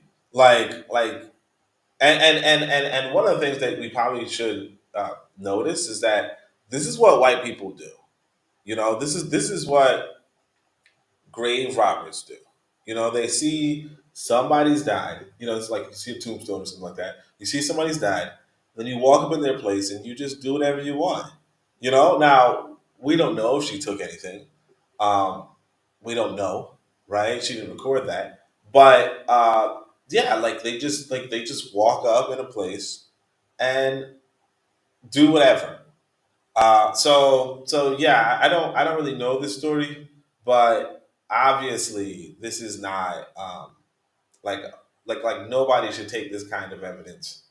Nobody should take this as evidence because clearly, you know, there was another people already there who, you know, if one of the more damning things was that he left a page open in the Quran dealing with martyrdom, like you don't know if he left that. You just know that when when she started recording, somebody turned it to that page or something turned it to that page.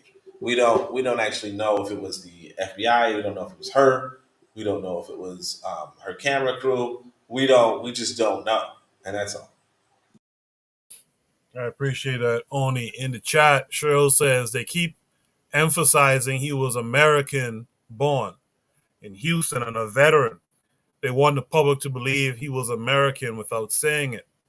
She goes on to say, If this isn't a false flag, I don't know what is. Then she says he is what we call a sleeper cell. Uh, then she says they are emphasizing he's American born because they're trying to say that Trump is wrong about illegals crossing the border whom are terrorists. Hold on. Then she says, but we all know America's national security has been comprised uh, severely since I guess compromised severely since Biden took office. Liberal news doesn't want Trump to be right. That's the bottom line. Lastly, Cheryl says sleeper cells are individuals whom come across the border illegally to have their child so their child can be considered a legal immigrant. This guy's family in particular slipped through the cracks. So that's some other information coming from Cheryl in the chat. I appreciate that. With that said, Buana, what are your thoughts on all of it? No, this is clearly a stage thing. This is a trick of the mind, a trick of the mind. And what I mean by that is, Oni is right. First of all, who tell you that this was the terrorist apartment? Did you know how the terrorist apartment, the so-called terrorist apartment, looked before he committed the act? She just says it is. So people are supposed to believe her. You know what I mean? This could be her boyfriend's apartment. What's to tell you there's a difference between how this apartment looks, or her boyfriend's apartment, or some random Muslim person who owns an apartment? You don't know who apartment this is. Then she shows some documents and papers that she's telling you what papers. You don't know. First of all, I've never seen an interview or a news personality even dressed like this in tights and shit like that. But she hasn't even declared who she is. Who is she? Who is she? She just a random person making a random video showing you a different parts of the apartment who she claims that this is a terrorist apartment, and then she shows an open Quran. This is for clicks and likes. Because you can't verify nothing about what you're seeing and nothing about what you're saying. What she's saying. Nothing. Literally. I mean, does it say official correspondent for any news outlet or agency? Nothing. She just showing you clothes, showing you papers, walking around apartment you don't even know. See, everybody know how Kentucky look. So she's walking around Kentucky. She's like, okay, Kentucky look this way, but after the act of terrorism, Kentucky now looks. So everyone gets verify. Oh yes, that's a Kentucky restaurant. You don't know where this place is. You don't know where she is. This is obviously this is kind of ridiculous. But I want to address something that Cheryl E said. She said that they're trying to pin this act of terrorism with the NOI. Well, I mean, I don't know how they could do that because the NOI don't attack other people besides black people. I mean, if there was a bunch of black people that was attacking, yeah, you could pin this against the NOI. But I never really heard the NOI have known for attacking any other groups of people besides black people. I've never heard that. I don't know. Maybe there might be some people that exist out there, but I have never really heard the NOI being known for attacking any other people besides other black people. But needless to say, I doubt this is even real. And if it is, she's very poor about disclosing who she is. All I am seeing is a cameraman. All I am seeing is a random person walking around an apartment. I don't know whose apartment this is. I don't know whose address this is. I mean, there's so many different questions. The door is closed to bring some legitimacy to what I'm seeing. But you're not telling me anything verifiable. It's almost like Tariq does it a lot. I remember when he was trying to be emphatic about something or make people believe what he was saying. So what he did was wearing glasses. He was wearing glasses that day. He does this from time to time. It's a prop. It's a form of propaganda that people use from time to time. So the camera lies. They're not really disclosing, especially if you wanted to believe that a person is an authority figure, or if you want to take what someone is saying, they use props. But this particular thing is unbelievable because I don't know who this person is.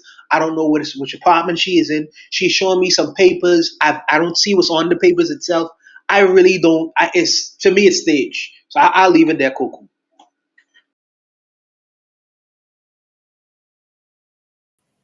All right. Appreciate that, Buana. Bakari has returned. Bakari, and just like that, Bakari dropped off. Let me say Is there something any other while. thoughts by anybody? Yeah, Yeah. yeah, he was a army vet. He was an army vet. You know, so when the right wing tried to say, well, hey, you know, it's just a terrorist attack. They came through the southern border. You know, they have egg on their face because it's really someone that was homegrown, was in the military, right? You know, you're in the military. You know, high ranking guy had a psych evaluation, everything, and this is what he just did.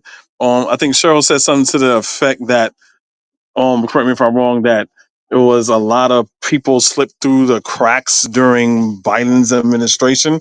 I I never heard anything like that. That sounds kind of like made up to me. But you know, this was a guy. To me, this should be something that we should look at everybody. Look, there's even white terrorists. Now that Trump's coming into office, he already tried to he when his last term he already was defunding on the FBI doing on white terrorism. He's already done that. So there's terrorists of every stripe. You gotta understand, America is a melting pot. So yes, you're gonna have a lot of people come through the cracks. You're gonna have a lot of white supremacist extremists. You're gonna have a lot of Islamic supremacists. That's just a thing that's gonna happen, and they slide under the cracks. But in this administration now, we're going to see what happened. Ancestors forbid, but we're going to see what's going to happen right now. This guy slid under the radar, and it just is what it is. And we're just going to see how the rest of the year turns out. That's it. Appreciate that, Kofi. Let's see if Bakari can be heard this time. Bakari, you there?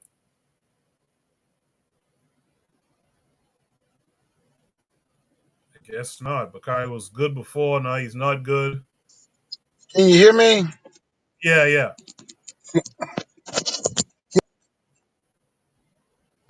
Yeah, we can hear you. Okay. I had to run out, so I'm not on my computer. I'm on my phone. But y'all can't hear me, right? Yes, I ain't sir. gonna be on here. Can you hear me? Yes, sir. I guess you can't hear me no more. Oh my Brother Bakari, we can hear you, bro. We can hear you.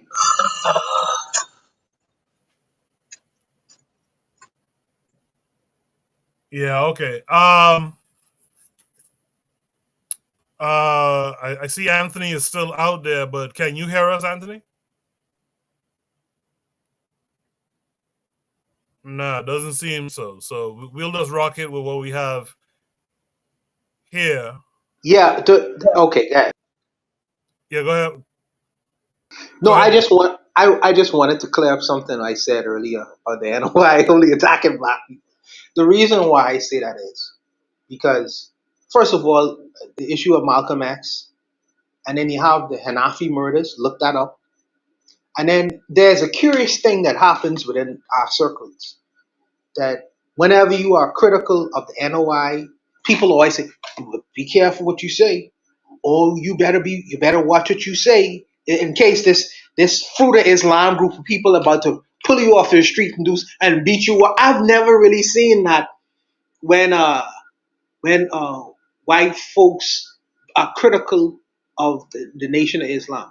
No one ever says, "Be careful what you say," because some Fruit of Islam or Islamic group, be careful talking about Louis Farrakhan or I can't remember the leader of that organization now, the real leader. Everyone have to walk on toes when it's being critical of these people because it's like the backlash was gonna happen. You can hear us? Oh, go ahead, brother. I can let you go because you can hear us now. Go ahead, bro. Go ahead, rock out because I can hear you. Yes. Okay, hey, I'm sorry for interrupting you, brother. I'm sorry, but Don't sweat. Go ahead, bro. yeah, I was trying to see if y'all heard me, man, because I've been trying ever since. But Coco, to me, this thing seems like some stage. You know, I mean, I can't plant my flag on that, but it seems like it's a stage kind of thing. You know what I'm saying? So I mean, I pretty much agree with all the other brothers, man. And I'll leave it at that, man. Because I'm sorry, I didn't mean to interrupt Warner. All right, appreciate that. Why don't finish your thought? No. I just was clearing up. Somebody's cut. Coco, mute me. I can't do it. If I do it here, I'm gonna mess my thing up. Mute me. All right. No. I was just clearing something up that it said and that's the only reason I kind of like made that side comment.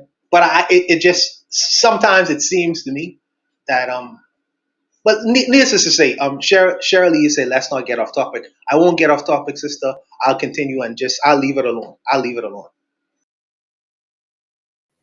All right. So I was really hoping Black Steel would have returned by now to give his overall thoughts on this. But I agree with everything everyone else had to say. Pretty much, it seems staged. You never know if she works for one of these small right-wing news outfits, and that's why it seems kind of thrown together, not quite professional, etc.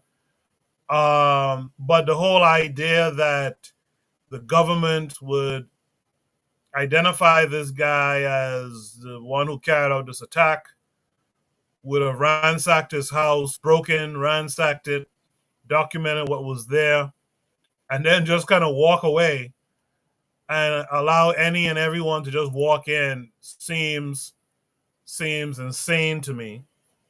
And it seems, if it were the case, just if, and either way, it's probably her and whoever she's working with, their propaganda outfit. They're trying to put this on Muslims, and pretty much what Cheryl was saying, that they're trying to blame this on Black Muslims, homegrown, so to speak, and trying to create a narrative off of that. So I would say it's staged and kind of poorly staged too. In the chat, Bakari says, if it's staged, I won't say it. I'm rocking with a Black man fought back. So that's Bakari's take. You guys can comment on that take. Cheryl says, also the news has so many pictures of the guy trying to darken his skin complexion to confuse the public. They are clearly disingenuous and tried to use us as a scapegoat. So that's two thoughts there. Just quickly before we move on, what are you guys' thoughts on what Bakari said and what Cheryl is saying in this comment right here? Anyone could respond.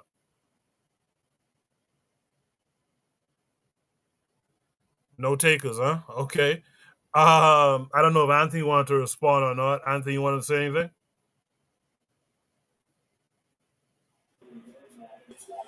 Yeah, can you hear me, Coco? Yeah, go ahead. Yeah, I mean,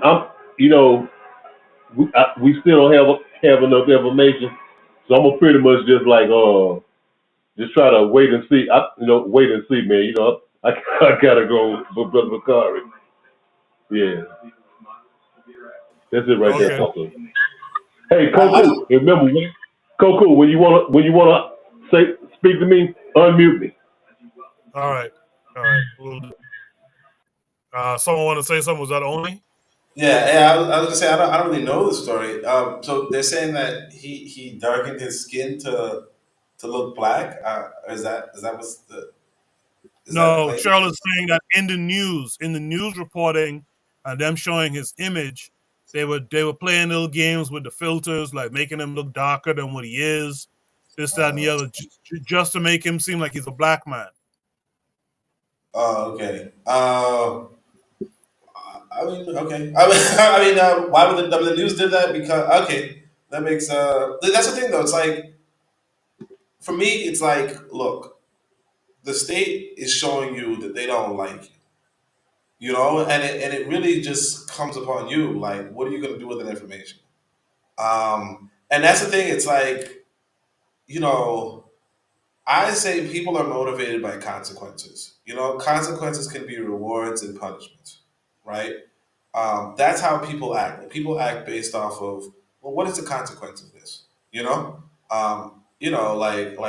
I spend a lot of time with my son right now, and my son does things where he's like, hey, is there a reward? Is there a punishment? In what I'm doing. And so when it comes to white people, they don't really face any sort of punishment for whatever they do to black people. So it's like, yeah, I mean, I don't expect their behavior to be that limited. You know, they darken somebody, they blame you, they burn your house, it doesn't matter what they do. What consequence are you giving them? You know, it's like my son, uh, I have he has a phone, right? So he can contact his mother and all that stuff. But sometimes he just does bull crap on his phone. And sometimes, I could see him walk into my office where his phone is, put the phone behind his back and walk out like I can't see him. But it's like, why is he doing that? Because he figures, hey, the consequences are light, the reward is big. With regard to this story, like there's probably good reward in blaming black folk. There's a lot more white people going to tune in. Like because you think about it, like a white terrorist incident happens, white people don't care. They don't want to see that shit on TV. I used to. In fact, there was this guy a long time ago. He had like a WordPress, a blog site, and he would just every day post the small stories most of us don't know about. The stories of white folk with pedophilia, the stories of white folk with animalia. So, every day in America, there's a story of a white guy sleeping with a pig. There's a story of a white man sleeping with a child. There's a story of a white man with a hard drive full of things. Every day, but they don't play that on Fox News because there's no reward for it. There's punishment for that. It's news. It's big. We talk about, the nurse who harms the black children. That's big because you're harming black infants. There are white people who are having sex with white infants or black infants or what have you. Nobody cares.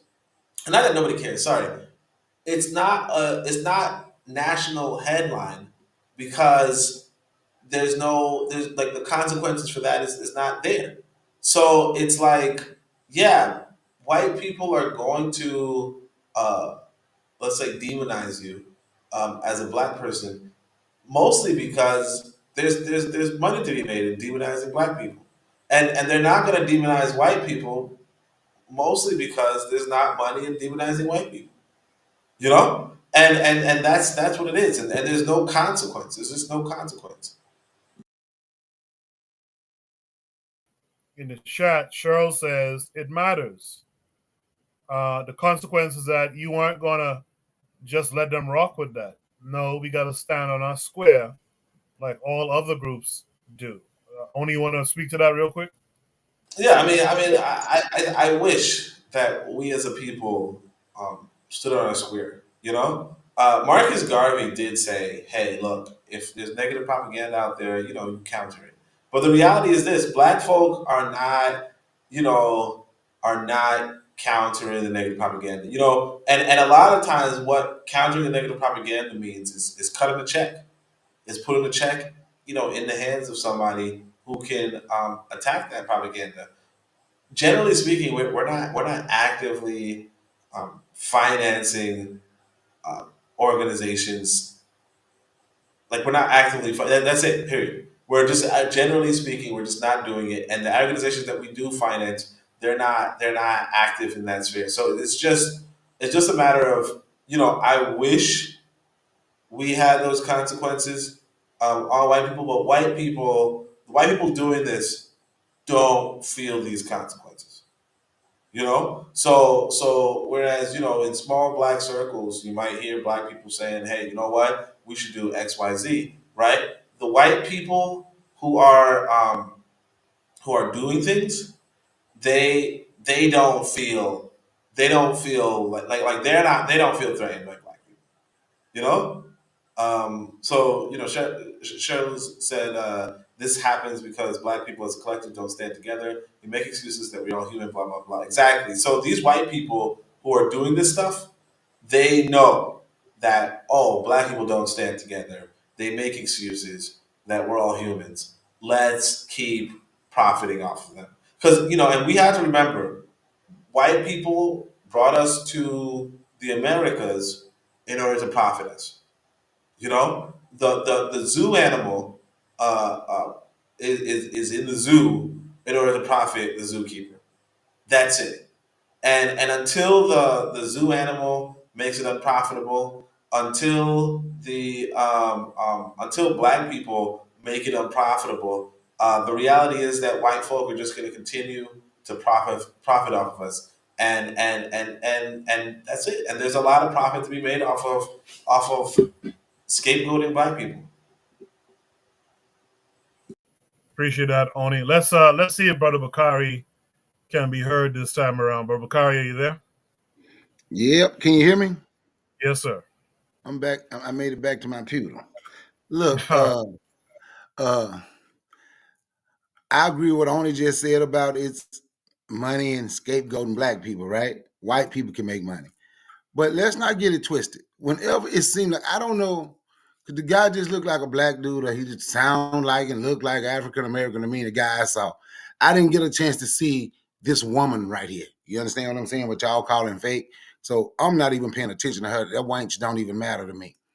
But what matters to me is every time it seems like a black person gonna stand up, you have a lot of different black people come up with a whole lot of excuses, man. Like, just go back to the NFAC. How many black people talk negative about them?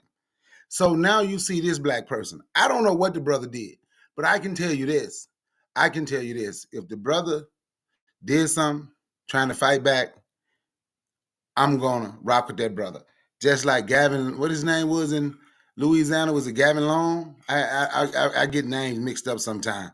Who went down there at the police. Then you had the brother in Texas. Every time it's something. And then I'm gonna tell you something. And another reason that we are, and I noticed that you're reading a lot of Cheryl comments, right? But and I don't know who Cheryl is, and I ain't trying to be disrespectful to nobody. But the first thing that I heard you read about what Cheryl said was the first thing she did was she started caping for Donald Trump through this process. It's the liberal media trying to make Donald Trump look bad, even though Biden let this. Like, how in the hell this get to black people who claiming they trying to fight white supremacy? That's what they claim, whatever that is. But always siding with the people that won't spit on you if you on fire. Caping for somebody who can grab a mic and talk about how they want to hurt black. This is why I've been by myself. This is why I don't hardly I come around, I listen. But this is why, and I'm just being honest, because for me, it's hard for me to tolerate. Because I know people personally that put their life on the line, fighting against people like the person that a lot of black people been caping for. And it's hard for me. And that's is why I do things. I like, you know what? I got me and my crew. It's a few of us. If anything jump off, we got more than 100 guns. We got enough food where we can last a few years. We got some protection. And that's what I normally rock with. And I'm just being honest because I can't. Me, mentally, it is hard for me to take anybody. We gonna turn this into, we gonna cape for Donald Trump, or anybody who we gonna turn this into, we gonna cape for Joe Biden. Let's look at this brother. What did the brother do? I ain't gonna even call it, and I don't know if y'all call him what, that fake or this woman fake. Like I said, I ain't see this woman. She don't even matter to me in the whole thing. The grand scheme of the thing was that brother that they put on TV, who whatever his name was, he got a Muslim name, and they trying to say it's a Muslim terrorist, but with it being a Muslim terrorist, they're putting an African face on Islamic terrorists. And more than just whether he did it or not, we need to see what they are doing so we can understand what we need to be doing. Because if they putting an African face on Islamic terrorism in the United States, they can't tell me and Anthony and Koku and Bawana and Oni, they can't tell none of us from any other African Muslim. So if it is something that's going on, we need to think about what they getting ready to try to do to black people over here in this country. And are we prepared for what's going to ever come our way? I yield to Mike. Bakari's better than me. I was trying to be nice because I heard that liberal stuff, but I wasn't trying to go there. But she said since Biden, da da da da da. So she kind of made it like a partisan thing, something that I never heard. It just sounds like slander at that, towards Biden. But whatever. That's why I said what I said. I just found that interesting. Again, I don't know her either. You know what I'm saying? I don't want to scare anybody off. Everyone's entitled to their opinions, to their opinion. That's why I like this platform. But I mean, if she could show and prove that, I would like to see how more sleeper cells and people that hate America came in the military under Biden's watch. But hey, that's just me. If there's no last thoughts on this prompt, again, I was waiting for Black Steel to return, but he hadn't. If there's no last thoughts, so let's go to Shooter Breeze topic number 4 tonight. We're actually making a real good time tonight, too. I want to thank everyone who has joined the panel tonight. I know it's been problematic for some reason again this week, but we'll figure it out, and we'll make it work how it's supposed to work in the near future. Shooter Breeze topic number 4 says, let's celebrate our brother and sister of the year. This came with 2 attachments. The first one is definitely going to take us to Twitter. It's a post from African Stream. It says, Ibrahim Traore, African Stream's Man of the Year 2024. The tweet goes on to say, 2024 has produced both highs and lows for Pan-Africanism. Imperialist instigated wars continue to rage in many parts of the continent, including Sudan and the Democratic Republic of Congo, killing tens of thousands and displacing millions. Western puppets in the corridors of power across the continent continue to implement IMF policies that have inflicted immense suffering on the African masses and further entrenched the looting of our resources by outsiders. We also witness an escalation in attempts by the United States to curtail revolutionary media outlets such as ours. However, it was not all doom and gloom. The Sahel trio of nations, Burkina, Mali, and Niger, aka the Alliance of Sahel States, the AES, have throughout the year given the continent collective pride and hope that the Pan-African dream is within reach. They have taken more steps to assert their sovereignty in both the political and economic realms. The 3 countries' leaders have shown that despite the West's sustained assault on the continent, our spirit of resistance as Africans remains resolute. Without a doubt, they tower above other African leaders right now. And with the triad, Burkina Faso's president, Ibrahim Traore, shines brightest. While the achievements of the Sahel have been a collective effort, Traore's speeches and charisma have inspired Africans on the continent and beyond. For example, in this clip, recorded during a meeting of AES leaders in the Nigerian capital, Niamey, on the 6th of July, Traore denounces Western imperialism and the African leaders acting as its lackeys on our continent. He says these leaders, whom he refers to as house slaves, are always ready to betray their people to make their imperialist masters happy. Seeing a young African leader standing up to the West in word and action is refreshing and inspiring. So there was little contest, really. Congratulations, Captain. You're African Stream's Man of the Year 2024. So let's see the video. It's a little over 2 minutes. We'll watch it and then we'll comment. Ces impérialistes n'ont qu'un seul cliché en tête. L'Afrique est l'empire des esclaves. C'est comme ça qu'ils voient l'Afrique. Pour eux, les Africains les appartiennent. Nos terres les appartiennent. Nos sous-sols les appartiennent. Ils n'ont jamais pu changer de logiciel jusqu'aujourd'hui. C'est déplorable. Mais comment procèdent-ils? C'est malheureusement depuis donc ces années 60 où ces simulacres d'indépendance ont été donnés à l'Afrique. Ils n'ont juste fait que placer des valets locaux à la tête, selon eux, de leur sous-préfecture pour pouvoir continuer à les alimenter. Ces valets locaux que nous allons qualifier aujourd'hui d'esclaves de salon n'ont d'autre repère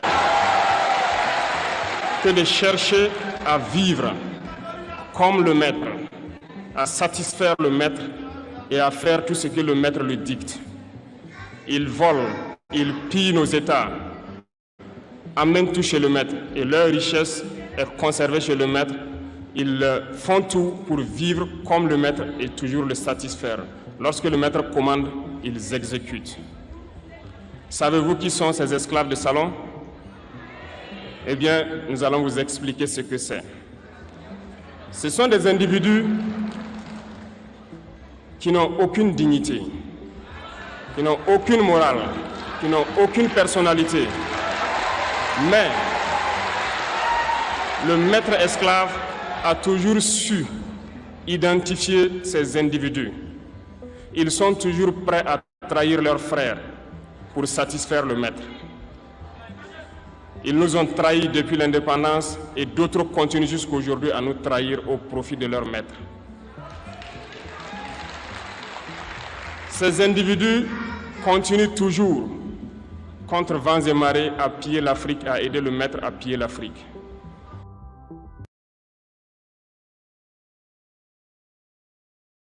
So again, should be something before said, let's celebrate our brother and sister of the year. So that was our brother. Let's celebrate our sister. This takes us also to Twitter.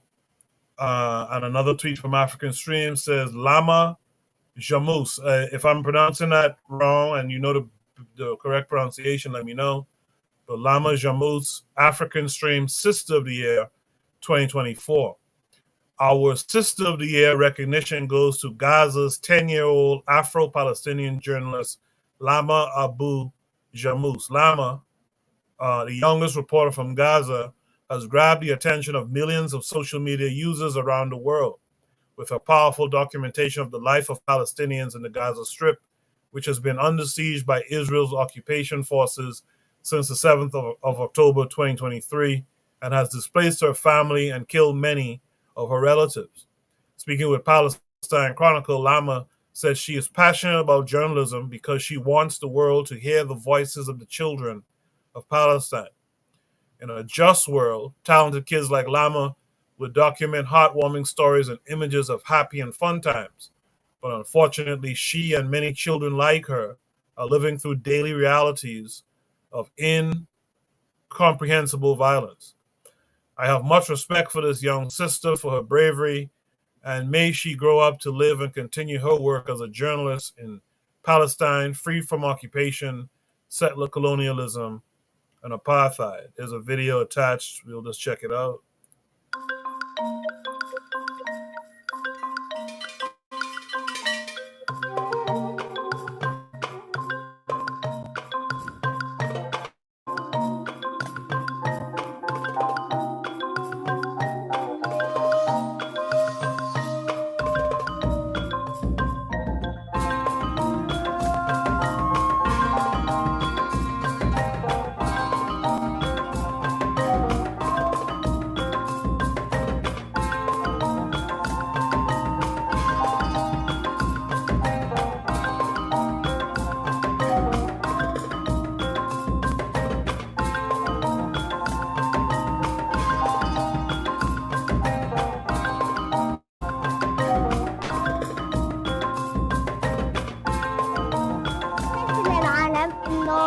الحرب عنا.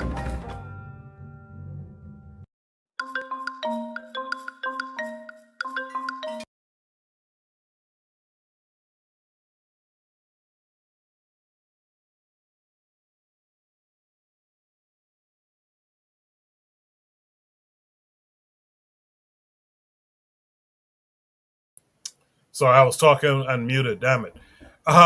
So that's our brother and sister of the year for 2024 from African Stream. I'll be curious to see what you guys in the chat have to say about it.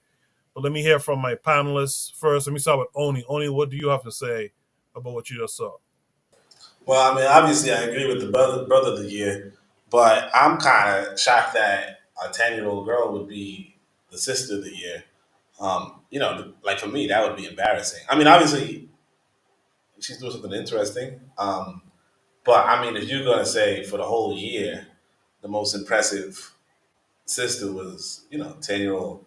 You know, that's kind of like a slap in the face. Now, I was kind of wondering who the sister of the year was going to be. Um, yeah, I was kind of wondering that. I did not expect, like a 10-year-old who's active for a week. Like I did not expect that. So that was kind of like I feel like that's kind of I don't know if women feel insulted about that, but I feel like if we were a man, if we were like, yo, the man of the year is this little boy, like the person who beat out every other man in the country was, a 10-year-old boy, I'd be like, what? Like, I mean, and it really depends on if like this was 10-year-old boy was like a physicist or something. Like maybe I'd be like, okay, I get it. He's a physicist, but it didn't seem like this child was a physicist. So that was a little shocking. But yeah, definitely Ibrahim Traore is definitely the man of the year. Like without a doubt, this is this is that guy. As far as the young sister was concerned, that's brave. What sucks is this. If we're being realistic, Israel has plans to kill her. Okay, that's the sad part about it.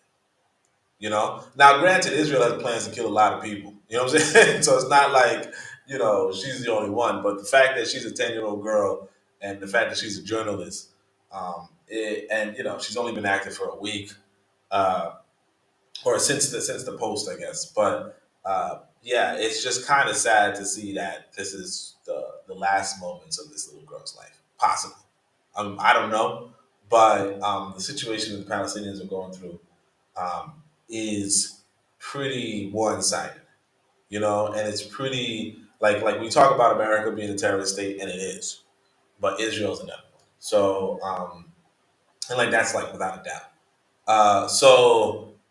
Yeah, I mean it's kind of tragic for the sis.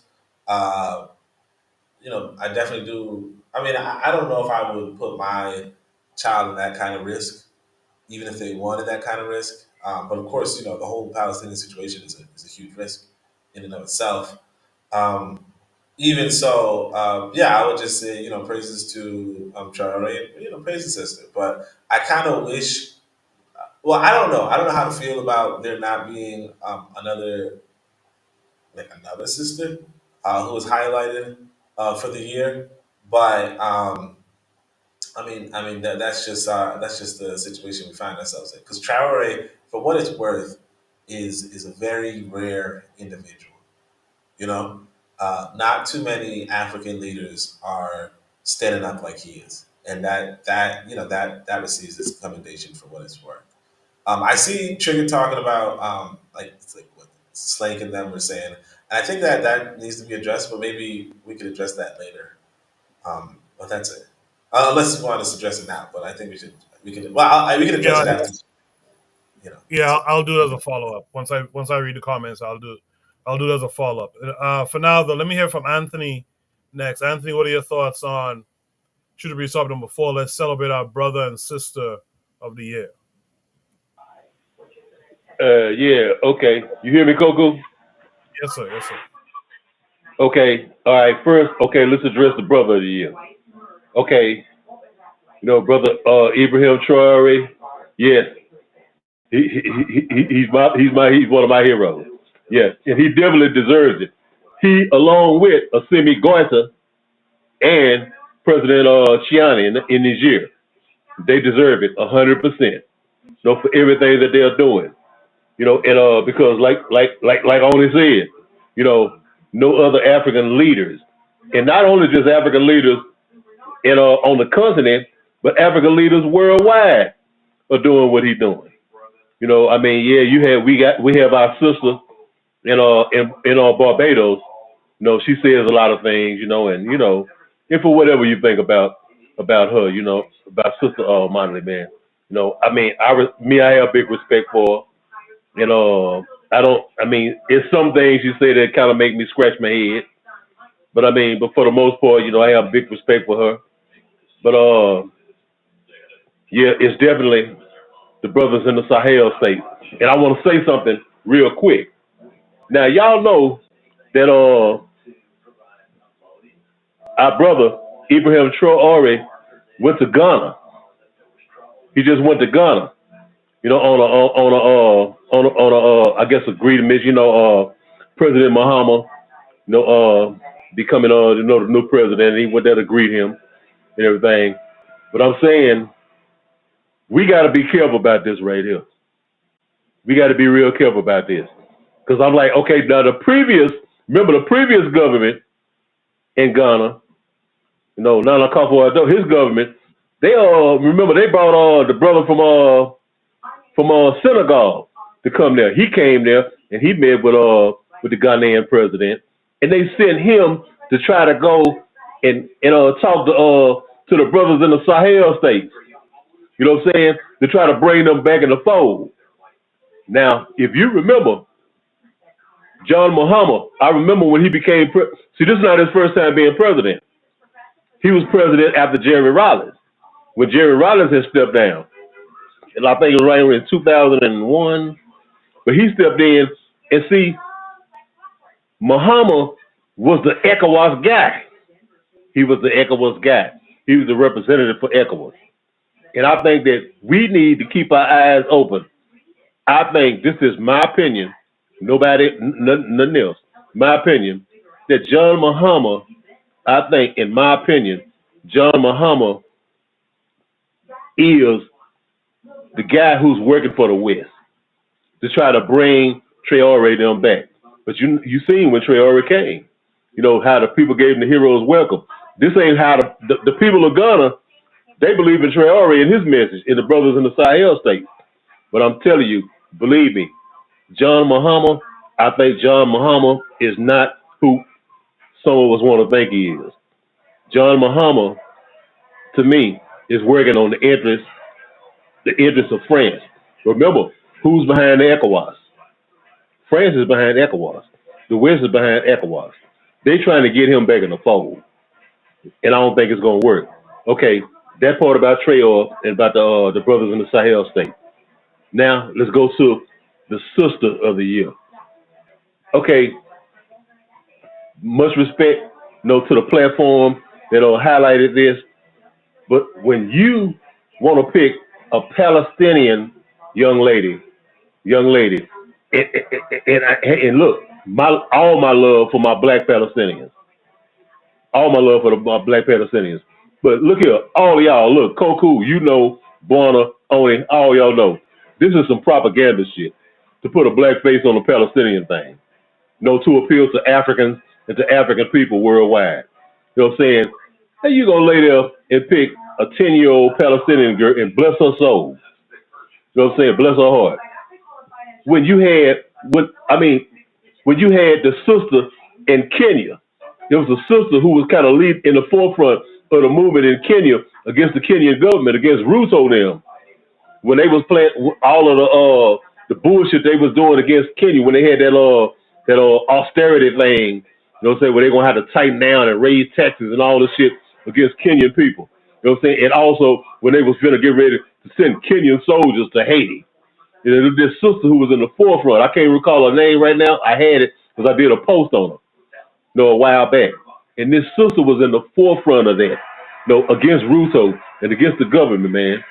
You know, this sister, I mean, who was going hard on them, and Russo and them did everything to silence this sister, man. And not just her, but brothers and sisters in Kenya. You know what I'm saying? So I think we got to get away from this. It's almost like that Gaddafi syndrome. You know what I'm saying? Every time you look at a post, you see something about the great leaders of Africa, they'll put Thomas Sankara, they'll put Kwame Nkrumah, they'll put Patrice Lumumba. But guess what? They always come and slip more and more Gaddafi. They'll slip Gaddafi in. And I know, like, my brothers like Black Steel, they're like, you know, Gaddafi this here. No, Gaddafi fought a war in Niger. He tried to control Niger. He tried to control Chad. He supported rebels to overthrow the government of Chad. You know, to take over the Azu region in northern Chad was rich in uranium. And he also supported the civil wars in Liberia and in Sierra Leone, killing hundreds of thousands of Africans. So I ain't never gonna put no motherfucking Arab or Berber, Amazigh, whatever they want to call them in North Africa, up there. And that's the same thing when I look at brothers trying to highlight the Palestinian struggle. How the hell we gonna highlight the Palestinian struggle when 7 million Africans, black people, that died and lost their lives and been displaced in the Congo? You know what I'm saying? All of the millions of brothers and sisters in Sudan who's been misplaced. You know, with other people funding them campaigns. No, I can't do that, man. I can't do that. And so I'm just saying, no, okay, respect to my Palestinian black people, but no, I ain't going for that, man. I mean, that's to me, that's some bullshit right there. You know, you gonna highlight them instead of highlighting Africans on the continent who fighting for the liberation of African people from Western imperialism, for the white power, global white power domination. So, and I'll just leave it right there, Koku. You can mute me. Okay, good stuff though. Good stuff though, Anthony. Let me hear from Kofi. Kofi, what say you to this? I don't want to sound like a broken record. Everyone pretty much said what I was gonna say. You know, pretty much enough respect due to Ibrahim Traore. Only thing I wish that I'm gonna add to him is just I wish all the other French speaking colonial powers will also take it to them. You know, so I don't want to like just harp on all the things that Abraham Traore is doing. He's leading the way. I just hope he's an example for other colonial African countries to follow his lead. Um Again, with come to the Palestinian 10-year girl, that is something that's commended, but I kind of found it hard to believe out of this whole year, out of all of the African world on the continent and in the diaspora, only shining female, African female is a Palestinian woman. If a little girl is like, that was a little hard pill to swallow. And if they're nominating her, the thing we have to be concerned about, our African brothers and sisters on the continent, is that especially take like South Africa. South Africa has their own issues they have to deal with the Dutch there and the white people there. But they went to the UN saying we're going to say that Israel's committing genocide, right? Because they have a source, they have a soft spot for what's going on there. As African people, we have a soft spot for for people that's going through the same thing that we're going through.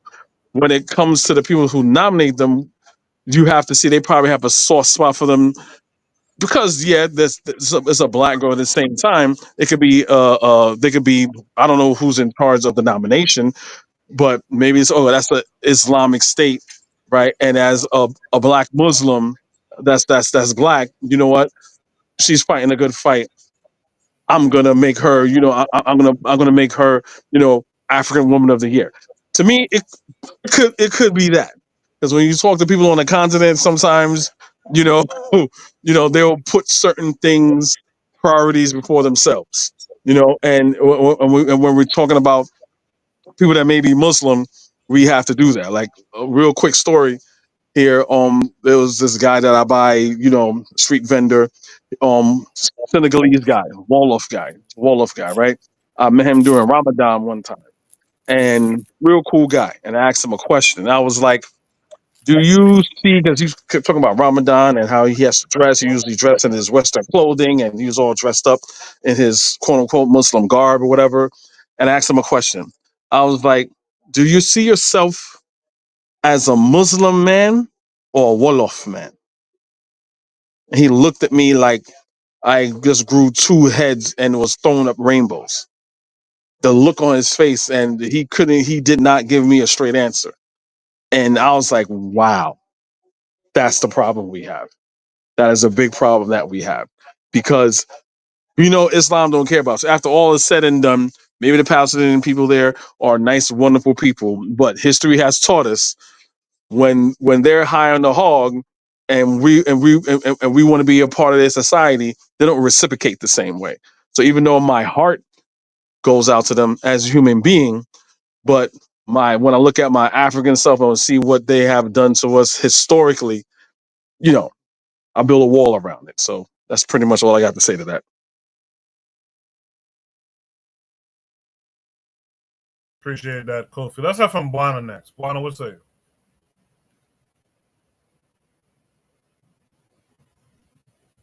Buana, you're muted if you're talking. Yeah, for me, I don't, me particular, I don't like to get into the personality thing because people die, okay, and sometimes black people, I think that we have a messiah complex, and we get into these personalities, and if something was to happen to the personalities, it's take the heart out of us. It's like we feel like God Himself died.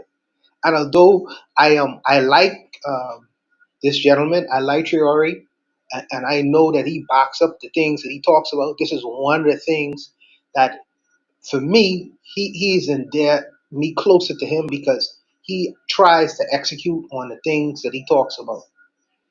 But I am more inclined to give the people of the Sahel states the people of the year, the group of people of the year, because if it wasn't for the people of Burkina Faso supporting Ibrahim Traore, there would be no Ibrahim Traore. So I don't necessarily like to get into personalities. I know that the African Stream has to have to do their platform the way they do their platform, but that's their opinion. I wouldn't do it like that. For me personally, I'll give the women and men, the people of the year, because they say, I think Burkina Faso is the land of upright people. This is how they define themselves, not necessarily as personalities. Now, great personalities come out of their country, but like I say, the people who are supporting Abraham Traore produce Abraham Traore. Because I don't know, there's several times that Traore has had attacks on his life. In fact, they was trying to bribe a lot of his security guards, millions of dollars. I think the last money amount was $5 million. Anthony could correct me if I'm wrong. And they didn't betray him. They didn't betray him, man. So that speaks a whole lot to the people and what they're inclined to. I have to give them a round of applause. If you speak to the typical Burkina Faso or listen to them talk right now, it's almost electric. They are in support of what's happening in the country right now, especially in the Saheli. The Sahelian states are on fire, man. But I don't want to get into the personalities without looking at the people in general and what creating that idea, to creating these kind and fostering these kinds of individuals in terms of leadership. Because but for them, there would be none of these people existed. None of these people existed. So they have the right spirit and they have the right idea, and that is spreading. And I think that is a good thing. Anthony is a historian, man. He's a historian par excellence. Because the fact about it is, I question the fact that African Stream is run primarily by a Kenyan. So, because I never knew about the woman he mentioned. But the fact that I'm sure they know about the woman he's mentioning. So why did you jump over the Kenyan sister who has been protesting against Ruto and all this good stuff and go to Palestine? I'm curious about that, especially the fact that you are a Kenyan. I don't know. And I try to cast no aspersions on the brothers. I try to cast it because I like African spirit. I like the fact that he's doing things. But I just curious the fact that he put that little bug in my head just now. The wheels turning. It's like, why would you jump over Kenya? You're a Kenyan. You probably know about this lady and you go to Palestine. I question that a little bit, but that's just my mind. But I would just congratulate and give the people of that area, the Sahelian states, in Mali, all these people who are in support of a certain kind of leadership. I give them big props and big respects to women and men of those countries. So I wouldn't necessarily would have done it like African Stream would have done it and individualize it. I want to get off to the Messiah thing and that one individual coming to save millions and millions of black people. Even though I like the particular gentleman, I hope he put things in place, sets a foundation in a way that even if that man doesn't exist anymore, the system that he'll put in place will still work as if he was there. So that's how I looking at things like right now. I looking at systems and not necessarily individuals. Individuals die. Individuals get murdered. Individuals get a shot to the head. What happens to the rest of the country after that happens? So that's what I'm looking at, and I feel like he is implementing these things with the support of the people around him. And I give him credit and much respect for the women and men of that particular area for supporting him and what he is trying to do. But I'll leave it there. Appreciate that, Buana. Last but not least, we got Brother Bakari. Brother Bakari, what are your thoughts on this? Give a shout out to the brother. I can't ever say Ibrahim till I didn't ever say his last name right. You know what I'm talking about, from Burkina Faso.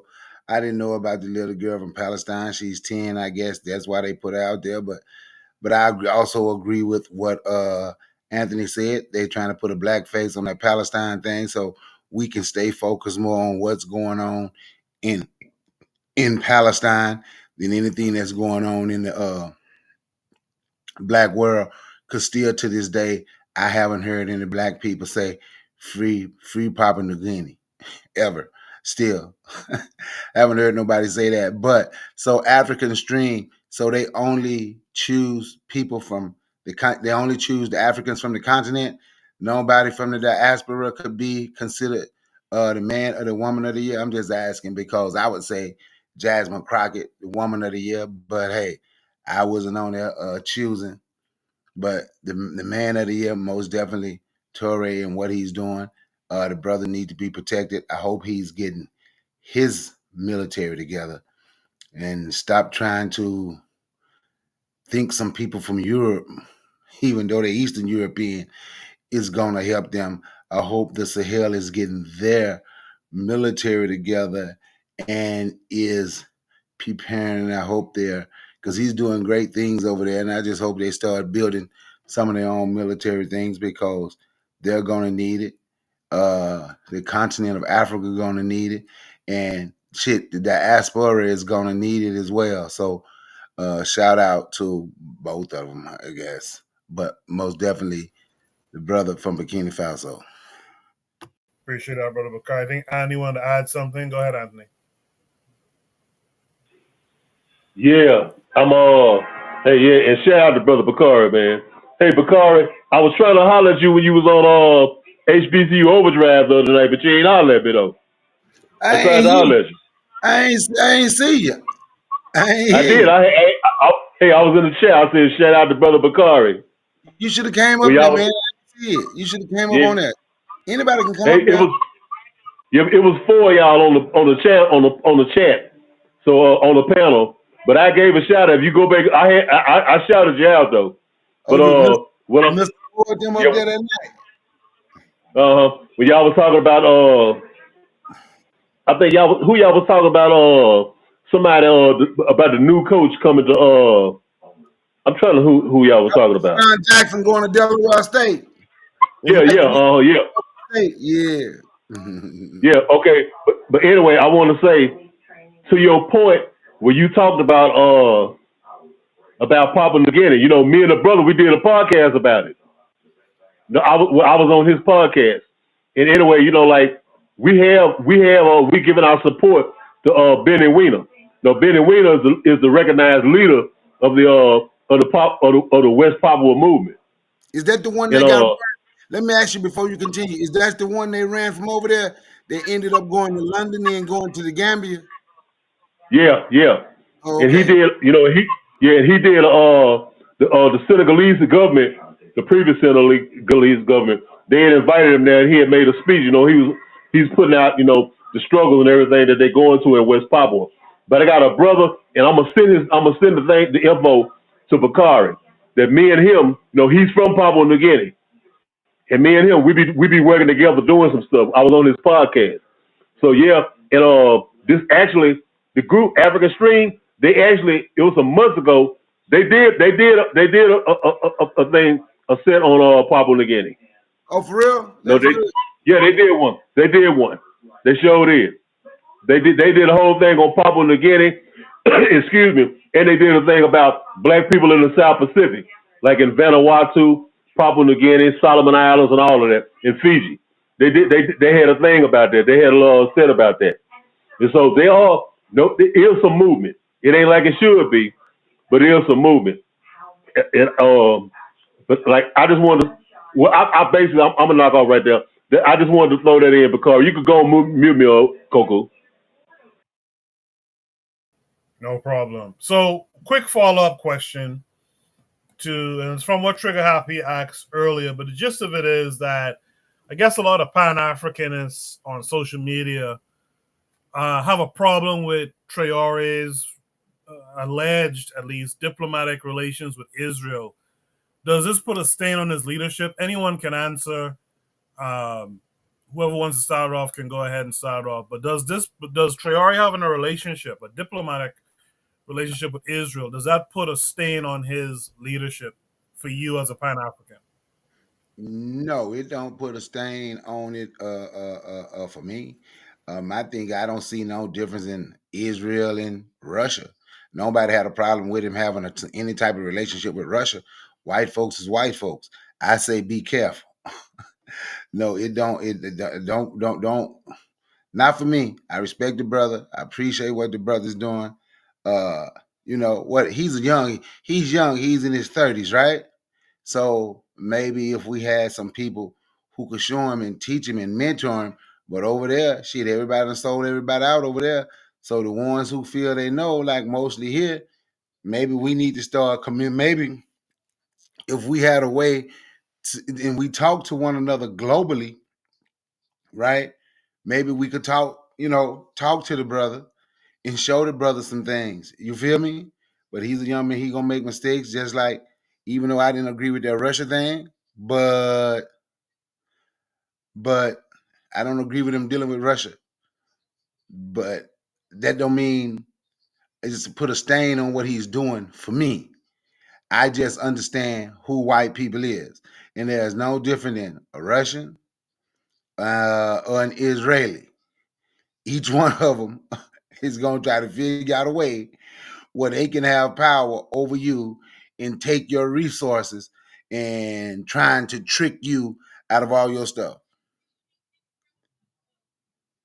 By the way, Bakari, Trigger Happy 262 plus in the chat said Bakari is cooking with that. Why do we not talk about our people in the Pacific suffering under occupation from a Muslim-dominated country such as Indonesia or the French with New Caledonia? So shout out to you for bringing that up as well. Does anyone else want to respond to that? Does it put a stain on Traore having diplomatic relations? Looks like Anthony wants to respond. Anthony, you go ahead. Yeah. Hey, okay. Now, see, y'all just came with someone new. I didn't know about that, about his relationship with Israel. But maybe if y'all could enlighten me a little bit. But what I want to say is, okay, about the relationship with the Russians. Okay, I agree 100% with Bakari. Look here. Okay, you doing what you're doing. They working hand in hand on certain things. Okay, now things that are benefiting the people of Burkina Faso. Okay, and of course with that comes, ain't nobody doing nothing for free. So the Russians, they benefiting from it too. But I want to say this here. This is what I want to say, and it's not aimed at nobody.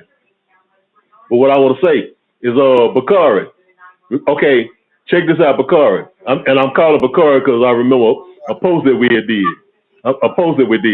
So, but it's not coming at my brother Bakari. But I'm just asking a question to Bakari and to all the brothers. Now, remember, Bakari, I think it might have been a year or two ago. Remember when we was talking about the white girl who was the field goal kicker for the black HBCU team? Yep. And we was talking about how her being there and how the money that got bought to the school.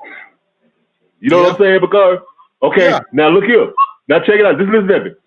Now, we don't give a damn about the white girl. But you know what? But if her coming there bought some more money to the school and to our schools, which we know are struggling financially, okay, hey, look here. Let's take these crackers' money. You know what I'm saying? And let them do this here. Okay, now put it in the terms of Burkina Faso. We hoping that Brother Traore is saying, you know what? Okay, I'm looking at what I'm up against. Now, I'm up against the French. I'm up against the British. I'm against Western Europe, America, all these other honkies. Okay, now here you go. You got these other honkies over here in Eastern Europe. No, the Russians. Okay, now I know that a honky is a honky. But you know what? These honkies don't like each other. So you know what? I'm gonna lay there. Let me see if I can work. Cause you know what? We don't have some of the weapons, some of the stuff, the technology, whatever. No, we can't. And right now, we can't build a nuclear facility here to give electric power to our country. But these Russians, they got the technology and they want to come in and build it. Okay, we'll work with them and we're gonna get that shit built so it can help our people. Okay, you know what I'm saying? But at the same time, like you say, but I'm gonna keep my eye open because see, we're not trading one colonizer for another one. You know what I'm saying? Yep. We gonna let it look here. You know what I'm saying, Bakari? Yeah, Okay, let's you get use what we can use. Let's use what we can use. But at the same time, hey, when it come to well, hey man, we want to buy some, we want to get this land or all this shit. Hey, look here now, man. We independent, sovereign people. I'll knock off right there and let Bakari answer. Go mute me, Coco. No, you know what? You absolutely right. You use what you can. I just don't want us to start. That's why I said I won't turn. It don't stain it for me because he's dealing with the Russians. Shit, no, maybe it's something they can get. Shit, like if they coming over there and can build something that we can't, you got to make that deal. You come build this, but my people got to learn how to build it, and we gonna build the rest on our own. If Israel got something you ain't got, if you can get some of that damn Israel millet, just be careful because they ain't gonna ever give you nothing to defeat them. But we need to be taking their stuff and breaking it down. It need to be, first of all, it need to be more countries over there in West Africa, all of joining this Sahel or whatever it is they want to call it, so they can come together. So while this brother making his moves, we need to have other countries and other people. We need to be getting stuff, our engineers breaking other people's stuff down so we can start building our own. And I agree, you use what you can. I have no problem with that. That's the same thing Bawana said a long time ago. And my biggest thing was don't depend on them so much. If you're going to depend on them for war, make sure they're on the front line. If we can trick them to get on the front line for us the way they have done us all these years, you understand what I'm saying? Let them get them. But need to be more of us, and we need to be making some of our own stuff. And I'm going to say this for the people that, and I know it's none of us, it's nobody on this panel. For the people that brag on how great America is and everything that we've learned in America, so on and so forth, the sad thing is none of our engineers are here going there. And you don't have to go for free. Going there and showing brothers how to make some of this military equipment as much as you can so we can start making our own. So on that, I yield the mic. All right. If I could join too, what I would say to this is, if you post a question again, but what I would say to the ambassadorship of this Israel thing is you got to understand what an ambassador is, and you got to understand what an embassy is. The reality is if you have, um, let's say, your airport travels to so and so country, right? If you have an airplanes traveling to your country from another country, and it travels to another country, whatever. But the reality is, as long as you have people or citizens of another nation coming to your nation, right? You'll probably want an embassy and you probably want an ambassador. Okay, and that's just the reality of the world. One of the issues with these Twitter scholars is that, or these Twitter Pan Africanists, is that they have great diplomatic relations with America. You know what I mean? They have great diplomatic relations with America, but let anybody else have diplomatic relations with America, and that's a problem. Let anybody have diplomatic relations with Russia, Israel, whatever, that's a problem. But it's okay to be, tit and mouth with America. You know what I mean? That's where there's a problem. Now, I would say, I'm looking up embassy, right? The U.S. Embassy in Tanzania. It says the mission of the U.S. Embassy is to advance the interests of the United States and to serve and protect U.S. citizens in Tanzania. So me, like, for what it's worth, I'm a U.S. citizen. right? In Tanzania, right? So technically, if I didn't have this U.S. embassy in Tanzania, right? Technically, as a U.S. citizen, I would I wouldn't really have any, like, let's say, exceptional protection of the law. Any exceptional protection from the law. Now you might say, well, you'll just have the local protection from the law, right? And that's okay to some people, but to some people it's not enough.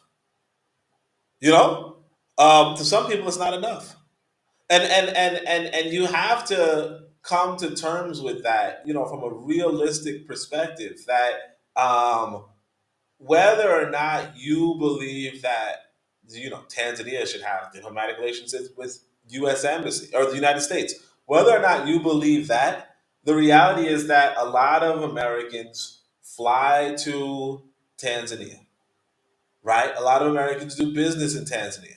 A lot of Americans, so on and so, a lot of Americans want Tanzania to recognize their passports. A lot of Americans want Tanzania to so on and so forth. And in order for Americans to actually do that, you would want to, like, the Americans would want at least a U.S. embassy, at least a local advocate for them. The same with the ambassador. An ambassador is, I'm looking at the definition here, right? Is an accredited diplomat sent by a state as its permanent representative in a foreign country, right? So yeah, Israel would. So I'll say this: I don't know what's going on in Burkina Faso. I could say this, that maybe there were Israeli people, and it could be just like a handful, could be like 200, 300, whatever, right? But maybe there were Israeli people in Tanzania prior to Traore getting into power, and that's a lot of things that people don't realize, is that even though Traore came to power, he didn't necessarily get rid of everybody who was there before. Even so, what I can tell you is that I have this buddy, usually my driver in Tanzania, and he was showing me that, he's like, I got a new opportunity. He's like, I got a new opportunity to work on some, like, tomato farm or something like that. I don't know what it was, but basically, long story short, the people who were doing who were hosting the tomato farm, or training in whatever they were training in, right, were Israeli. And of course I was disgusted. I'm like, ew, why would you, so on and so forth? Why are these foreigners, blah, blah, blah. But we have to just be realistic that not everybody's sitting on their ass, sucking on the tit of America.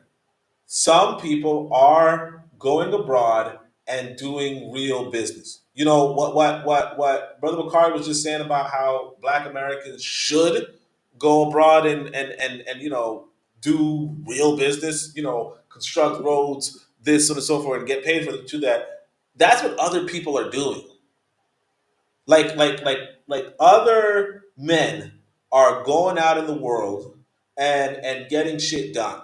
And so because other men are doing that, they get embassies, they get ambassadors, right? You might not like that the person doing it is an Israeli. You might not like the person doing it is an Indian, right? But there are men, or you might not like that the person doing that is a Chinese person, right? You might not like it, but that's what the Chinese, the Indians, the Israeli, the Americans, the British, the French, the so that's what they are doing. So they get an embassy, they get an ambassadorship. And if you don't like that, that's fine. But if you're not doing anything, and if you have this diplomatic relationship with the United States to the point where you work in the United States, you pay its taxes, you vote in its elections, you do this, you do that, you do everything, you're just a damn American, right?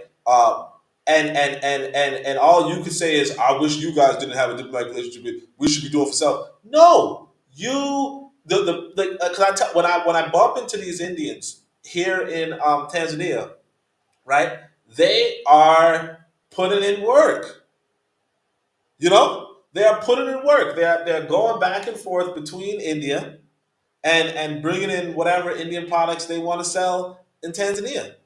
The Arabs, the same. They're selling gold and gold rings and silver rings and jewelry and all that kind of stuff. They're doing this regularly, regularly. And of course, they're going to have an embassy and an ambassadorship. Of course, they're putting money, they're putting business, and then you say to yourself, well, why don't we just close that and do everything for ourselves? Because we're not doing for ourselves, you know? Or even because even if you are doing for yourself, if somebody else comes along and says, hey, look, I can do this too, and nobody, and they're the only people coming around saying that, guess what? They're gonna get special things. They're gonna whenever you do something, you're going to get special privileges. And I think black people have to come to terms with, you can't just be a Twitter Pan-Africanist. You can't just be a Twitter Pan-Africanist. And I'm talking about the guys that were posting, right? You can't just be that and then expect everything to go your way. You know, because real leaders aren't sitting around looking at your Twitter feed and saying, yo, this dude is right. You know? When the Indian man is at your door saying, hey, look, can I come into your country? I'll give you a cut. You know, I'll give you 10% of what I sell, right? But I want to sell some silver to your population. And if your population buys the silver, you know, you get some money, and I'll go back home and I'll be happy. And that's it. And so that same Indian man, he has an embassy. He has an ambassador there because you know, in order to make his whole business thing light. And it's the same with this Israeli person. Whether or not you agree with the quote unquote genocide, I'm not saying it's not a genocide. I'm just saying whether or not you agree with it. You know, if an Israeli citizen is going to do some sort of business somewhere in Africa, whatever it is, right? He's probably going to get diplomatic relations, and you just got to be an adult about it. That's it. Any other thoughts on this topic here? Yeah. Okay, No, go go ahead. ahead. Go. No, just quickly. The only thing I would do is, yes, I would establish relationships with all other countries, as many countries that I could, because if you run in a country, countries don't have permanent friends or enemies. Just have permanent interests. That's what the United States says. So I would treat it like, well, can this country benefit me? Do this country have resources or manpower or skill sets that'll benefit my country? But the other side to that is, I'm gonna treat my arrangement and relationships with countries that has historically treated me sideways. I can treat them sideways too. You know, like France. If I have to get an arrangement with France, I know that France is notorious for reneging on any kind of arrangement they have with African countries. They go against Sarkozy. Nicolas Sarkozy was the president of France one time, and he went to Gaddafi. Gaddafi gave him money to become the president of France. And when he became the president of France, he didn't honor any commitment with Gaddafi. You know what he did? He started telling the world that Gaddafi is the mad dog of Africa. So I mean, they don't respect our arrangement and relationships with them. You know, but African leaders too many times take what the European countries say too seriously. So it's like, well, you know, I gonna have an arrangement with him, and I'm gonna try to see if it could benefit me, how it could benefit me. But you know, when I'm done with that arrangement, then I'll just renege and just cross these guys up and betray them. I'll treat my relationship with them very shabbily as they have with me. So it's no sweat off my back, me trying to establish a relationships outside of my country. That's a wise thing to do. But to honor them, I'll have to pick and choose which arrangements I'll order, which arrangements I'll honor, and which arrangements that I gonna act in a very shabby way, will probably really be France. So don't. It's no sweat off my back. The fact that this guy chooses to have relationship with partners that I don't particularly agree with and care for. He's running a country, not a party shop. So I understand why he's doing what he's doing. But I'll leave it there to let Kofi go. Yeah, I'm not gonna pretty much repeat what everyone said. Everyone really said what I was thinking and then some. You know, our whole thing is that Africans being taken advantage of because we have what they need, and we're gonna have to just be very responsible in getting what we need and not being taken advantage of. I'm gonna take the conversation somewhere a little bit different that I heard like 4 or 5 people ago. I think we were talking about African Stream, and I don't know if it was Anthony or Brother Bakari, but you were talking about they were talking about our people in Indonesia and the Philippines and places like that. I don't know what they mean by our people. Do they mean like diasporan Africans or people that are just phenotypically black? Is my question.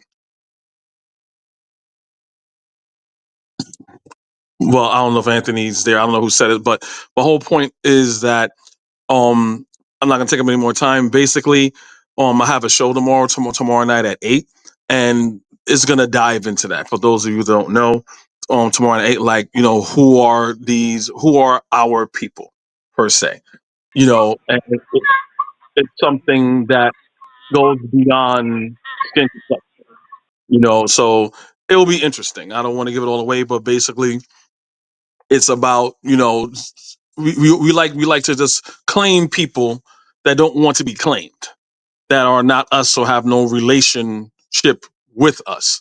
We see, oh, okay, they're my complexion, they're my skin tone, so obviously they're my people.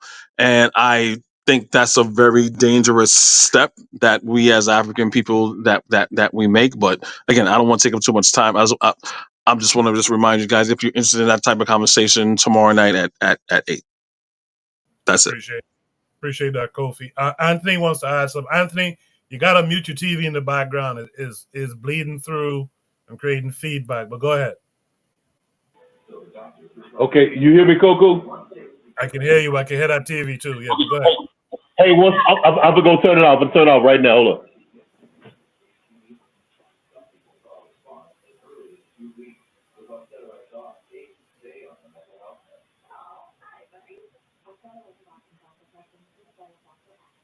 All right, we can't have silence. Yeah. I'm not sure if Anthony's been. All right, go ahead, Anthony. Coco, that's good? Yeah. Go ahead. Okay. Hey, Kofi, that's a good question. I thank you for that. 100%. Okay, let me talk. Let me elaborate on it. Okay, we talking about the black. Okay, I want you to, Kofi, and make sure you put this down. Write this down. It's a brother who's from Bermuda. He's a scholar. He's a historian and a scholar on Africana studies and black studies. His name is Keto Swan. Koku, you ever heard of him, Keto Swan? No. Okay, his name is Keto Swan. Keto is spelled Quito. Swan, like a swan, SWAN, Swan. And he's from Bermuda. And he did a whole big work from a brother named Roosevelt Brown, who was from Bermuda. Now, Roosevelt Brown is known as Paulo Kamara Fego. That was his name, his adopted name, his African name. But okay, Keto Swan, okay, Paulo Kamara Fego was a brother in 1960s. He was one of the chief organizers in the 1960s of the 1969 Bermuda World Black Conference. It was a black conference that was held in Bermuda, and where black leaders from all over the black world, Black Panther Party members, black revolutionaries from all over the world, from Africa, from the Caribbean, all met there in 1969. Okay, among the brothers who met there were some brothers from the South Pacific. One of them name was Walter Lenny. Walter and Lenny is spelled Lini. Walter Lenny. He was from Vanuatu. Now, previously, Vanuatu was a British and French condominium, a joint colony known as the New Hebrides. Okay. Walter Lenny was a black revolutionary. Okay. He was fighting for the independence of Vanuatu from French and British rule. They had a Black Power movement. It was a Black Power movement in the South Pacific. They was in conjoined with some other brothers in Papua New Guinea, which was under Australian rule. Now, the leaders in the Papua New Guinea was a brother named Leo Hannet, who was The island that's a part of Papua New Guinea is called Bougainville. Okay, and also the leader of the movement in Papua New Guinea, his name was Michael Samari. Now they had an organization. They was the Black Power. They was like the black. They was basically the Black Panthers of Papua New Guinea or the South Pacific. You had a sister from Australia. Her name was Bobby Sykes. In Australia, the Black indigenous people, the Aboriginal people, had the Black Panther Party of Australia. It was led by a brother named Dennis Walker. He was a Black Aboriginal from Australia. Now, all of these people conjoined in Bermuda at the World Black Congress, the Black Power Congress. So all of these people, these brothers and sisters from the South Pacific, joined with so-called African Americans, with Black people in Africa, African people in Africa, African people from the Caribbean, and African people from the continent. And they had a world conference, a conference of all Black people. Now, Walter Lenny also in the 80s, he came to, they had a conference in Lusaka, Zambia in 1980-81. At that conference was Maurice Bishop, Walter Lenny, and all these brothers. Walter Lenny was an admirer of Julius Nyerere, Tanzanian socialism. Maurice Bishop was also there. Both of them were admirers of Nyerere, of Tanzanian socialism, and they implemented Tanzanian socialism in their country. Walter Lenny wrote a book called Pandemonium. It's a book called Pandemonium. It was about the liberation struggle, the Black liberation struggle in Vanuatu. You know what I'm saying? So what I'm saying is these people who I refer to as our people, Black people, these people were a part of the Black struggle and said it. Walter Lenny was one of the main supporters of the Namibian liberation movement and of the South African liberation movement. You know what I'm saying? Matter of fact, Nelson Mandela, they named the street after Nelson Mandela. Nelson Mandela visited there. Well, Now, so I'm saying, I like the angle that you have, and I'm learning because I didn't know that, but the angle you're coming from is a noteworthy one, and it should be mentioned. But the angle that I'm going with it is a little bit different. So if you could come through tomorrow at 8, that'll be. I'm not gonna take up too much of Kofu's time, but thank you for that answer. I'm certainly gonna look into that and apply it to tomorrow night. but Kobe, just 1 minute, just before you log off, just tell me what you think the contradiction is. The contradiction, again, my angle is basically claiming people that's not ours. So now what you're saying is basically politically we have pretty much the same enemy, the same colonists, which would be Britain.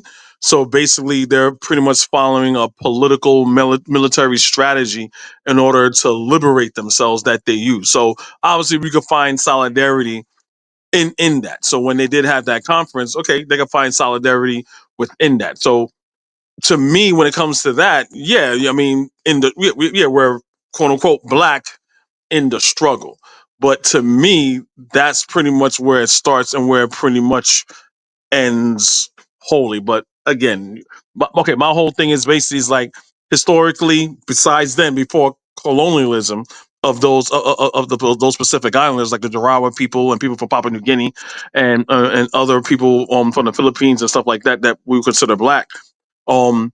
We never had any relationship with those people. Those were not our people. That we weren't doing any type of maritime training that we're aware of. We're culturally different. We're genetically different. The only thing that made us come together is through unfortunately is British colonialism, right? Because then we had a common enemy and we came together. We had that conference, and obviously white people look at us all as the same. Okay, you're just a Black person from a different place. But again, we'll get all into that, tomorrow. But thank you for that. Thank you for dropping that gem for me to look into. Kofi sound like FBA and ADOS. Again, go to my channel. you're gonna see what I'm talking about. It's to me to dispel all that. Hey, Bakari. Hold on. One thing I want to say before Coco mute me. When Vanuatu achieved its independence in 1981, Walter Lenny designed the flag, the national flag of Vanuatu. And guess what the colors was? Red, black, and green. That's Okay. the flag of the Vanuatu. That's their flag now. He made it off of the Garvey flag. You know, Kofi, Vanuatu is the first Asiatic black man, like Elijah Muhammad say. Anthony, it's another thing you said, and I can't remember the brother name that left Papua New Guinea and went to England and then went to Senegal and Gambia. The first thing he did, if you listen to his first speech when he went to Africa, the first thing he said was he's back home with his people now. We do to Yeah, one. his name was What's his name? Benny Wiener. Benny Wiener. That's the first. That was the first thing he said in his speech. We're back home with our people now. So Mute me, Coco. If people left the continent of Africa a long time ago, we understand that. So if they left a long time ago, they say, because one of the first things they say evolve is your DNA. So people, they've to where they are.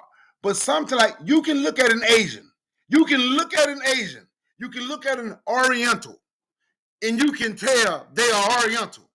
And ain't none of them gonna argue about if they're Oriental or not. And I ain't just talking about the one you might see in the store. Go to one of their countries and you deal with them. The one they'll tell you they don't like is the Japanese, because Japanese chose white folks' side over theirs. But no if, no ands, no buts. An Oriental is gonna be Oriental. When y'all talk about white folk, it don't make a difference. Eastern Europe, Western Europe, wherever.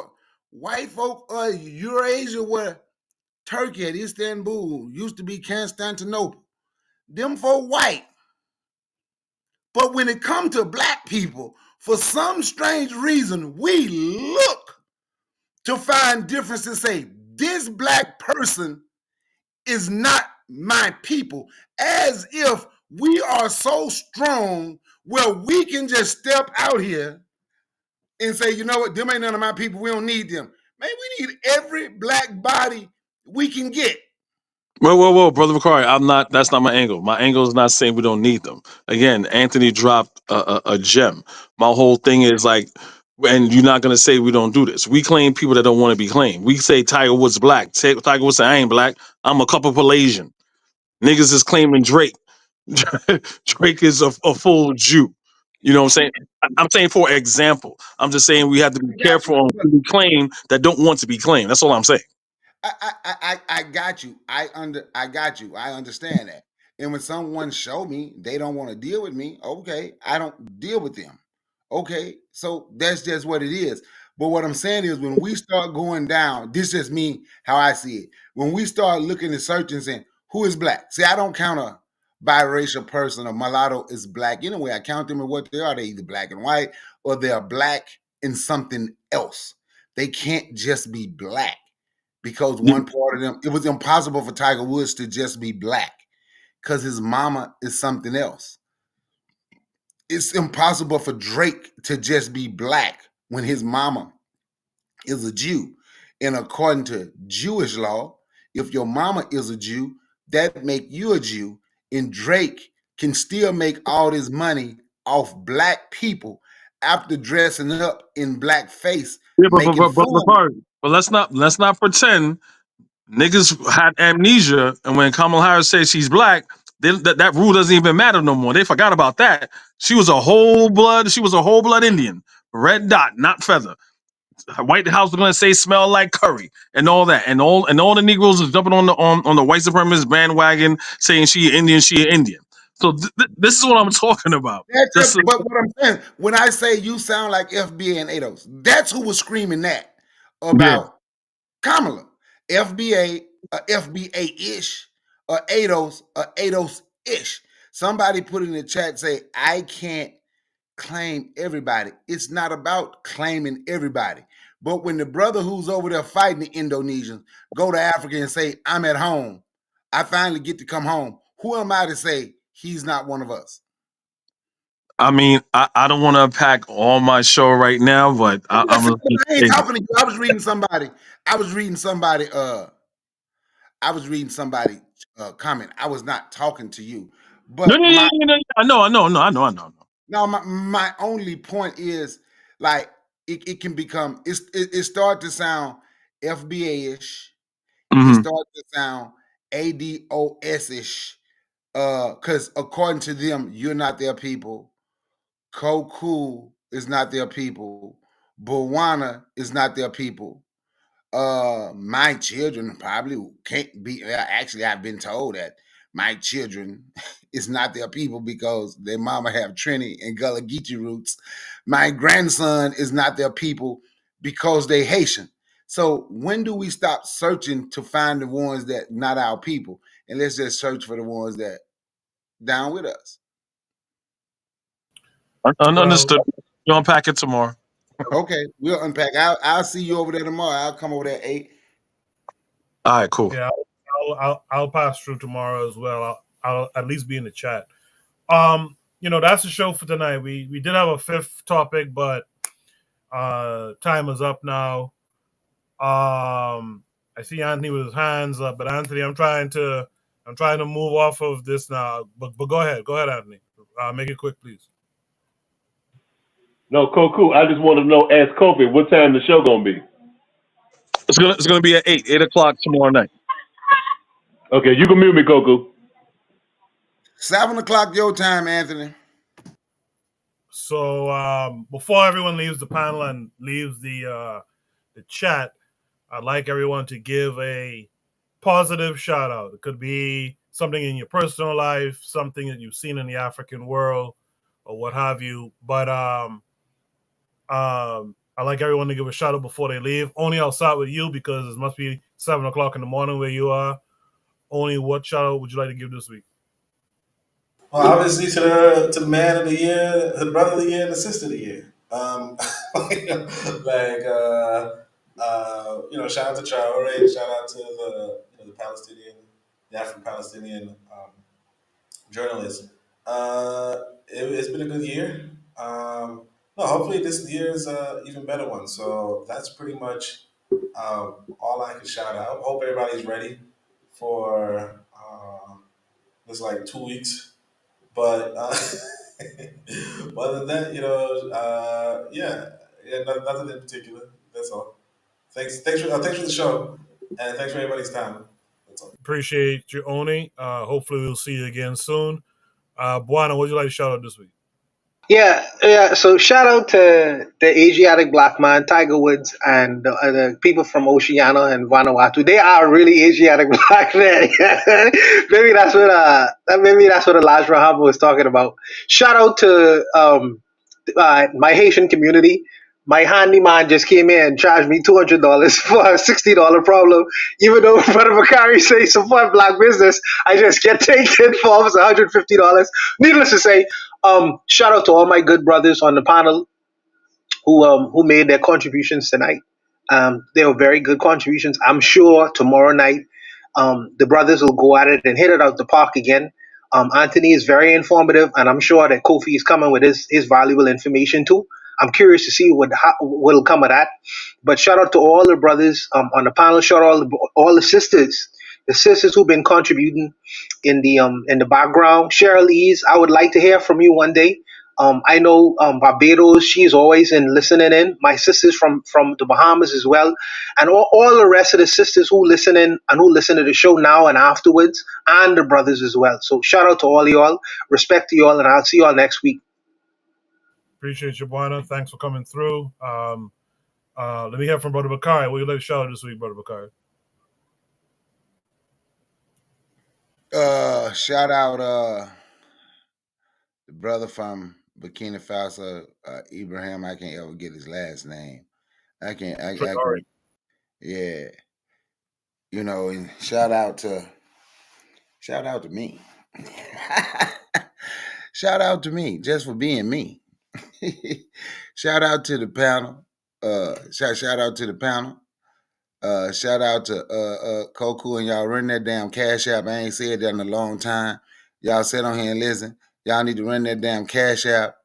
He need a Venmo because I can't run Cash App no more because I got rid of Cash App. But y'all need to run that damn Cash App to help the brother out with this stream. And on that note, thank you for letting me speak. Appreciate your brother Bakari. I'll probably see you tomorrow evening on Kofi's channel. And whenever you do your lives again. With that said, Kofi, would you like to shout out this week?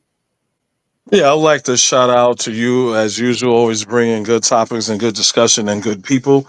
To Abraham Torrey, to the panel, to everyone that contributed, and to Anthony for dropping that knowledge that I was totally unaware of, which kind of almost changed the dynamic of the show tomorrow, but not really.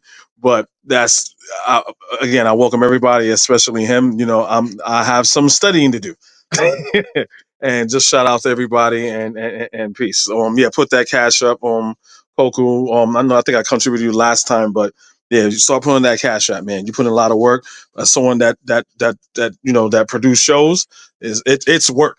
So we need to show our appreciation. I appreciate that, Kofi. Let's have from Anthony. Anthony, what would you like to shout out this week?